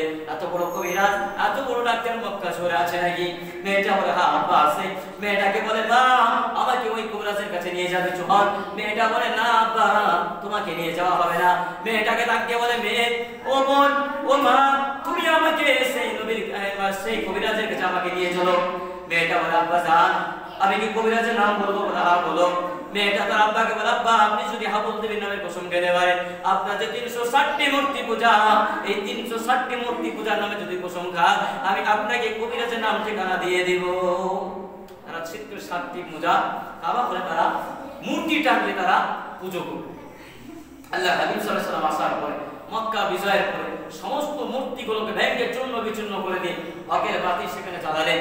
আর আজকে আমরা সেই নবীকে আমরা কত না গালি, কত না মন্দ, আমরা একটু চিন্তা ভাবনা করি না যে সেই রাসূলের প্রতি সাহাবাদেরকে গালি দেওয়া মানে নবীকে গালি দেওয়া, উলামাকে গালি দেওয়া মানে নবীকে গালি দেওয়া। এটা রাসূল বুখারী শরীফের মধ্যে বলেছেন, আল উলামা ওয়ারাসাতুল আম্বিয়া, আমার রেখে যাওয়া সম্পদ হচ্ছে উলামায়ে কেরাম, এরা হচ্ছে নবীদের ওয়ারিস। এদের হাতে হাত মিলালে রাসূল নবীদের সঙ্গে হাত মিলানো হয়, এদের হাতে মুসাফা করলে নবীদের সঙ্গে মুসাফা হয়। এদেরকে গালি দেওয়া আর রাসূলকে গালি দেওয়া কি বাবা? এজন্য আমাদেরকে আপনাকে চিন্তা ভাবনা করে একজন আলেমের ব্যাপারে কথা বলতে হলে সচেতনতা অবলম্বন করতে হবে, চিন্তা ভাবনা করতে হবে যে এ তো একজন আলেম, আলেমের দিন মানে আমার রাসূলের ওয়ারিস। এই রাসূলের ওয়ারিসকে গালি দেওয়া মানে রাসূলকে গালি দেওয়া। আল্লাহ বলছেন আর রাসূলকে গালি দেওয়া আমি আল্লাহকে গালি দেব। মানে মহতরম বুজুর্গ হাদিস, রাসূল বুখারীর হাদিসে বলেন, মান আহাব্বা সুন্নতি ফাকাদ আহাব্বানি ওয়া মান আহাব্বানি কানা মাই ফিল জান্নাহ। আল্লাহ বলছেন, মান আহাব্বা সুন্নতি, যে ব্যক্তি আমার একটা সুন্নতকে ভালোবাসলো, ফাকাদ আহাব্বানি, সেজন্য আমি নবীকে ভালোবাসলো, ওয়া মান আহাব্বানি কানা মাই ফিল জান্নাহ, যে আমি নবীকে ভালোবাসলো আমি রাসূলের সাথে জান্নাতে থাকবে। বলুন সুবহানাল্লাহ। সুবহানাল্লাহ। আর আল্লাহ পাক বলছেন সূরা কাহাফের ভিতরে 16 নম্বর পারা দ্বিতীয় পেজে আল্লাহ পাক শুনিয়ে দিয়েছেন 3 নম্বর পেজে যে ইন্নাল লাযীনা আমানু ওয়া আমিলুস সালিহাতি কানাত লাহুম জান্নাতুল ফিরদাউস নুজুলা। ঈমানদার ওয়ালাকে আর নেক আমল করনে ওয়ালাদেরকে জান্নাতুল ফিরদাউসের বাসিন্দা বানাবো। বলুন সুবহানাল্লাহ। সুবহানাল্লাহ। সূরা কাহাফের ভিতরে আল্লাহ বলছেন, ইন্নাল লাযীনা আমানু ওয়া আমিলুস সালিহাত, ঈমান ওয়ালা বনে যাও আর নেক আমল করনে ওয়ালা হয়ে যাও তো জান্নাতুল ফিরদাউসের বাসিন্দা বানিয়ে। রাসূলুল্লাহ সাল্লাল্লাহু আলাইহি ওয়াসাল্লাম হাদিস শরীফের মধ্যে বলেছেন, তোমরা যখন আল্লাহর কাছে জান্নাতের দোয়া করবে তখন আল্লাহকে বলবে, আল্লাহ জান্নাতুল ফিরদাউসে আমার মতন গুনাহগারকে একটু জায়গা করে দিও। বলো আল্লাহুম্মা আমিন। আল্লাহ নবী দোয়া শিখিয়ে দিয়েছে। তোমরা যখন দোয়া করবে তখন রাসূলের কাছে দোয়া করবে যে আল্লাহ, আল্লাহর কাছে দোয়া করবে যে আল্লাহ আমাকে তুমি যখন জান্নাতে দেবে, জান্নাতুল ফেরদৌসের জায়গা হবে। কারণ জান্নাতুল ফেরদৌস হচ্ছে সমস্ত জান্নাতের থেকে দামি জান্নাত। আর এই জান্নাতে নবী আর উলামায়ে কেরাম এবং দামি জান্নাত, দামি মানুষ থাকবে। এজন্য আমরা যখন দোয়া করবো নামাজে, আমরা যখন দোয়া করবো বিরাট মাহফিলে, আমরা যখন দোয়া করবো গোরস্থানে জিয়ারত করতে গিয়ে, তখন আমরা আল্লাহর কাছে বলবো যে আল্লাহ আমার মতন পাপী বান্দাটারে একটু জান্নাতুল ফেরদৌসের জায়গা করে দিন। করবো বলে ইনশাআল্লাহ। আল্লাহ পাক আমাদেরকে করার তৌফিক দান করুন। ওই মেয়েটা যখন এই কথা বলেছে 360টি মূর্তি নামে কসম খেয়ে আমি ঠিকানা দিয়ে দেবো, কসম খাওয়া হোক। এবার মেয়েটা বলছে আব্বাজান আপনি যেই না মানুষটাকে অপবাদ করার জন্য আপনি ধাবিত হয়েছিলেন, যেই মানুষটাকে আপনি গালি দিব বলে উত্তপ্ত হয়েছিলেন, সেই কবিরাজের নাম হলো মুহাম্মাদুর রাসূলুল্লাহ সাল্লাল্লাহু আলাইহি ওয়াসাল্লাম। যেই না আপনার নামটা শুনেছে আবার বাঘের মতন বর্জন করে উঠেছে, আবার বলতেছে আমি ওর পায়ের নিচের মাটিতে আমার চোখ ভালো হয় এটা আমি চাই না, তাই হারাম করবে ঈমান। আবার একটা তীর আর ধনুক নিয়েছে, কিতাবের মধ্যে এসে দেখ নয় দুই নয় সাতটা তীর আল্লাহর কাছের দিকে তাকে নিজের চোখে মেরেছে। আল্লাহর কুদরতি কারিশমা, একটা তীরও তার চোখে গাঁথে নাই, একটা তীরও গাঁথে নাই। কারণ হাদিস শরীফের মধ্যে এসেছে আমার নবীর নখগুলো কেটে যে জায়গায় পড়ে যেত ওই জায়গায় কোনো খারাপ নাপাক জিনিস থাকতো না। বলুন সুবহানাল্লাহ। আর ওর চোখে তো আমার নবীর পুরো শরীরে দমন লেগেছে, তাহলে কিভাবে তীর লাগে? একটা নয় দুটো নয় সাতটা তীর যখন মেঝে লাগে না, মদের মতন গরম হয়ে নরম হয়ে গিয়েছে। এবার মাকে বলছে মারে আমাকে নিয়ে চল সেই কবিরাজের কাছে, আমি চিনতে পারি না, আমি বুঝতে পারি না, আমি তার কাছে কি কালেমা পড়ে ঈমান আনবো। জোরে বলুন সুবহানাল্লাহ। আব্বাজি আমার সোনা মালিকেরা, মেয়েটা বলছে আব্বাজান আপনাকে নিয়ে যেতে পারবো, আমার দরুদি নবী মায়াবী নবী, তবে আপনাকে নিয়ে যাবো আমি জেলখানার আসামির মতো, হাত দুটো বেঁধে নিয়ে যাবো, কারণ বিশ্বাস নাই আপনি আমার ওখানে কিভাবে করতে পারেন। এই জন্য আব্বাকে মেয়ে হাত পা বেঁধে নিয়ে রাসূলের দরবারে নিয়ে যাচ্ছেন। আমার নবী কেমন দরুদি নবী, কেমন মায়াবী নবী। এই জন্য আল্লাহ কোরআনে বলেন ওয়া মা আরসালনাকা ইল্লা রাহমাতাল লিল আলামিন। আমার নবীকে সারা কায়নাতের জন্য রহমত করে পাঠিয়েছি। অনেক দূর থেকে আমার নবী হাত বাঁধা থেকে আপনার চোখে পানি চলে এসেছে। নবী আমার ডাক দিয়ে বলে ওরে মারে আমার উম্মতের হাত কেন বাঁধা? কি এমন অন্যায় করেছে, কি এমন দোষ করেছে যে তাকে তুমি আসামির মতো আমার কাছে আনছো? মনে করি জন্নাকে হাত দুটো করে দাও। এটাই হচ্ছে মায়ার নবী, এটাই হচ্ছে দরদিন নবী। হাত দুটো করে দিয়েছে, পায়ের তলায় পড়ে গিয়ে বলছেন ইয়া রাসূলুল্লাহ আসসালামু আলাইকা, আসসালামু আলাইকা ইয়া রাসূলুল্লাহ, আসসালাতু ওয়াসসালামু আলাইকা ইয়া হাবিবাল্লাহ, আসসালাতু ওয়াসসালামু আলাইকা নূরুন নবিয়্যুল্লাহ ওয়া আল্লাহর নবী। আমি আপনাকে চিনতে পারি নাই গো নবী, আমি আপনাকে বুঝতে পারি নাই গো নবী, না চিনার কারণে না বোঝার কারণে আপনার নামে কত কথা বলেছি, কত ষড়যন্ত্র করেছি।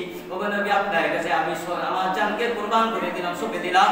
আপনি চাইলে আপনি আমার বিচার করে মৃত্যুদণ্ড দিতে পারেন, না চাইলে আপনি ক্ষমা করে দিয়ে পড়বেন আশহাদু আল্লা ইলাহা ইল্লাল্লাহ ওয়া আশহাদু আন্না মুহাম্মাদান আবদুহু ওয়া রাসূলুহু বানিয়েলেন।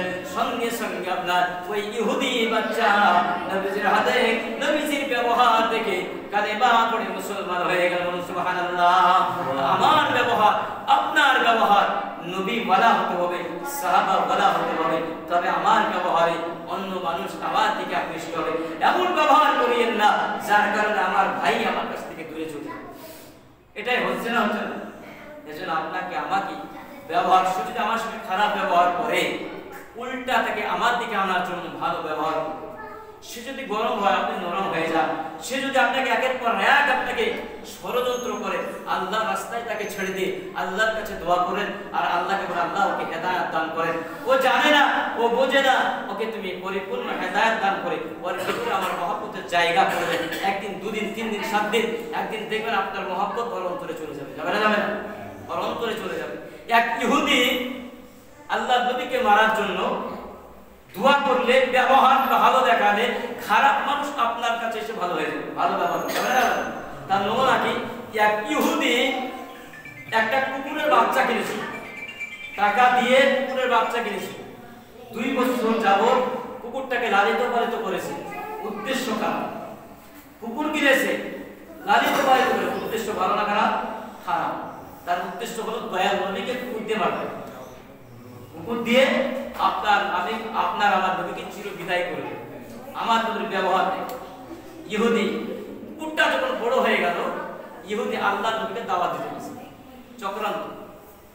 কিন্তু নবী তো জানে না, তাই নবীকে দাওয়াত দিতে গেছে। নবীকে গিয়ে বলছে, ও আল্লাহ নবী, আপনি তো নবী, তা আপনাকে দাওয়াত দিলাম আমার বাড়িতে খানা খাওয়াতে। চিন্তায় পড়ে গেলেন যে আমি নবী, আমি মুসলমানদের লিডার, সমস্ত নবীদের নবী, সমস্ত নবীদের ইমাম।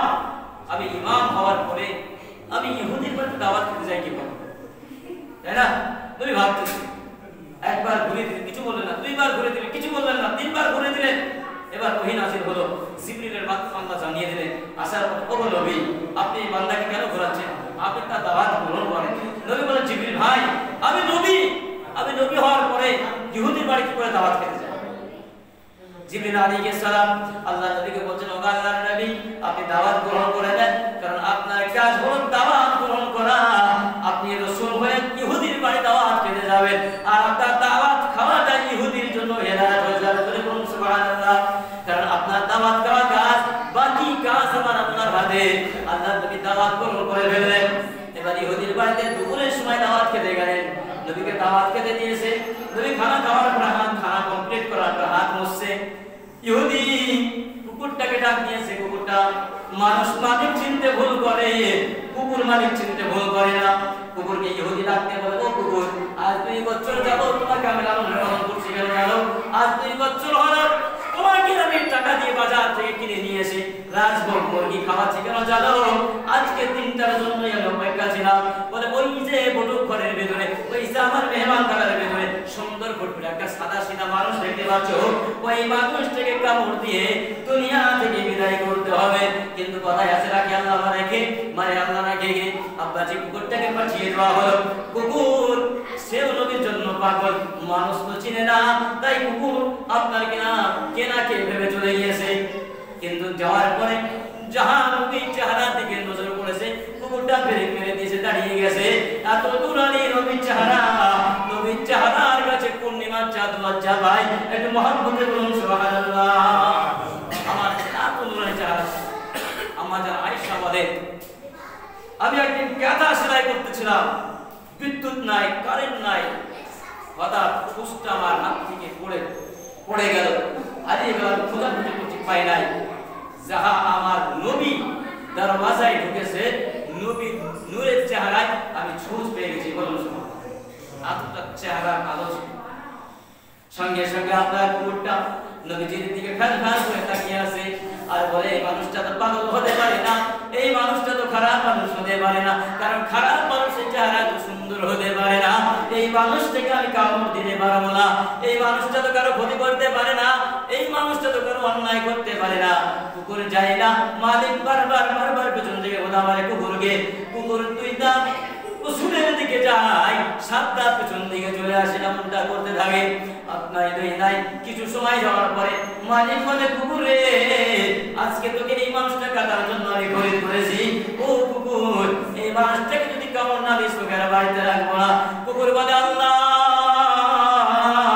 তুমি যদি আমার জবানটা খুলে দাও, তুমি যদি আমার বাক শক্তি দিয়ে দাও, আমি ইহুদিকে সত্যটা জানাতে দেরি করবো না। মহব্বতে বলুন সুবহানাল্লাহ। আল্লাহ পাক কুকুরের জবান খুলে দিলেন। কুকুর ডাক দিয়ে বলে, মালিক, তুমি আমার মালিক নাই, যে মানুষটাকে তুমি কামড়ানোর জন্য পাঠিয়েছো, আমি একে তো কামড়াতে পারবো না, কিন্তু বেশি যদি তুমি আমার মাথায় লাঠি ঘোরাও, আমি উল্টা কুকুর তোমার বিরুদ্ধে অ্যাকশন নিব, আমি উল্টা তোমার বিরুদ্ধে অ্যাকশন নিব। মালিক মাথায় হাত দিয়ে সর্বনাশ, যারে ভূত ছাড়াবো বলে বললাম, তারই ভূতে ধরলো, ব্যাপার কি? তদন্ত করে দেখতে গেল যে এই মানুষটা সাধারণ কোনো মানুষ না, এই মানুষটা সাধারণ মানুষ হতে পারে না। তার চেহারার দিকে তাকা মাত্রই ইহুদি নবীজির কাছে সারেন্ডার হয়ে গেলেন আর বলছেন, ইয়া রাসূলুল্লাহ, ইয়া হাবিবাল্লাহ, নবী গো, আমি আপনাকে চিনতে পারি নাই, আমি আপনাকে বুঝতে পারি নাই, তাই আপনাকে মারার জন্য দাওয়াতের প্ল্যান করেছিলাম, কিন্তু একটা অবলা পশু কুকুর আপনাকে চিনতে পারলো, আর আমি আশরাফুল মাখলুকাত, মানুষের শ্রেষ্ঠ হওয়ার পর আপনাকে চিনতে পারলাম না, একটা অবলা পশু কুকুর চিনতে পারলো। তাই কবি বলছে, গাছে চিনল নবীজিকে, মাছেতে চিনল নবীজি,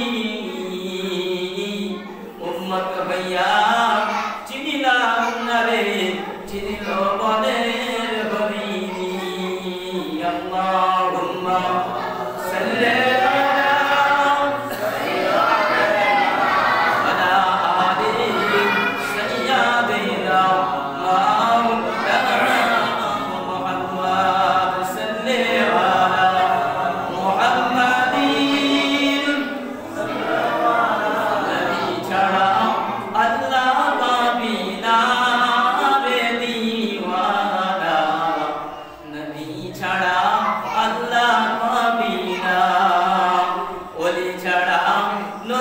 পাবি না রে দিওয়ানা, নবী ছাড়া আল্লাহ পাবি না। আল্লাহ বলেন কোরআন পাকে, আল্লাহ বলেন কোরআন পাকে, পাইতে যাও যদি আমারে, করো গিয়া নবীর দামান খানা রে দিওয়ানা, নবী ছাড়া আল্লাহ পাবি না। নবী বলেন হাদিস পাকে, পাইতে চাও যদি আমারে, ধরো গিয়া ওলির দামান খানা রে দিওয়ানা, নবী ছাড়া আল্লাহ পাবি না। আল্লাহুম্মা সাল্লি আলা আলি সাইয়্যিদিনা মাওলানা মুহাম্মদ, সাল্লি আলা মুহাম্মাদিন উস্তাদিস। নবীজি এমন একটা ব্যবহার সেখানে ইহুদি হারেমান হয়ে গেলেন এবং রাসূলের হাতে কালেমা পড়ে মুসলমান হয়ে গেলেন। আমরা সেই নবীর উম্মত, আমাদের আখলাক, আমাদের ব্যবহার, আমাদের কথাবার্তা, আমাদের উঠা বসা, আমাদের চলাফেরা, আমাদের পোশাক, আমাদের খাওয়া, সমস্ত কিছু ওই মদিনাওয়ালার নিসবতে হতে হবে। করবো তো বলুন ইনশাআল্লাহ, করবেন ইনশাআল্লাহ। আল্লাহ পাক আমাদের সবাইকে মদিনাওয়ালার নবীর সুন্নতের আমল করার তৌফিক দান করুন, বলি আল্লাহুম্মা আমিন। আল্লাহ পাক আমাদের সবাইকে মৃত্যুর আগে মদিনাতুল মুনাওয়ারা নবীজির রওজা জিয়ারত করা, সচক্ষে দেখার সৌভাগ্য এবং যাওয়ার জন্য আল্লাহ আমাদেরকে কবুল ও মঞ্জুর করে, বলি আল্লাহুম্মা আমিন। আল্লাহ পাক অন্তত পক্ষে রায় শব্দের মাধ্যমে অন্তত পক্ষে নবীজির রওজাটা যেন একবার দেখতে পারি।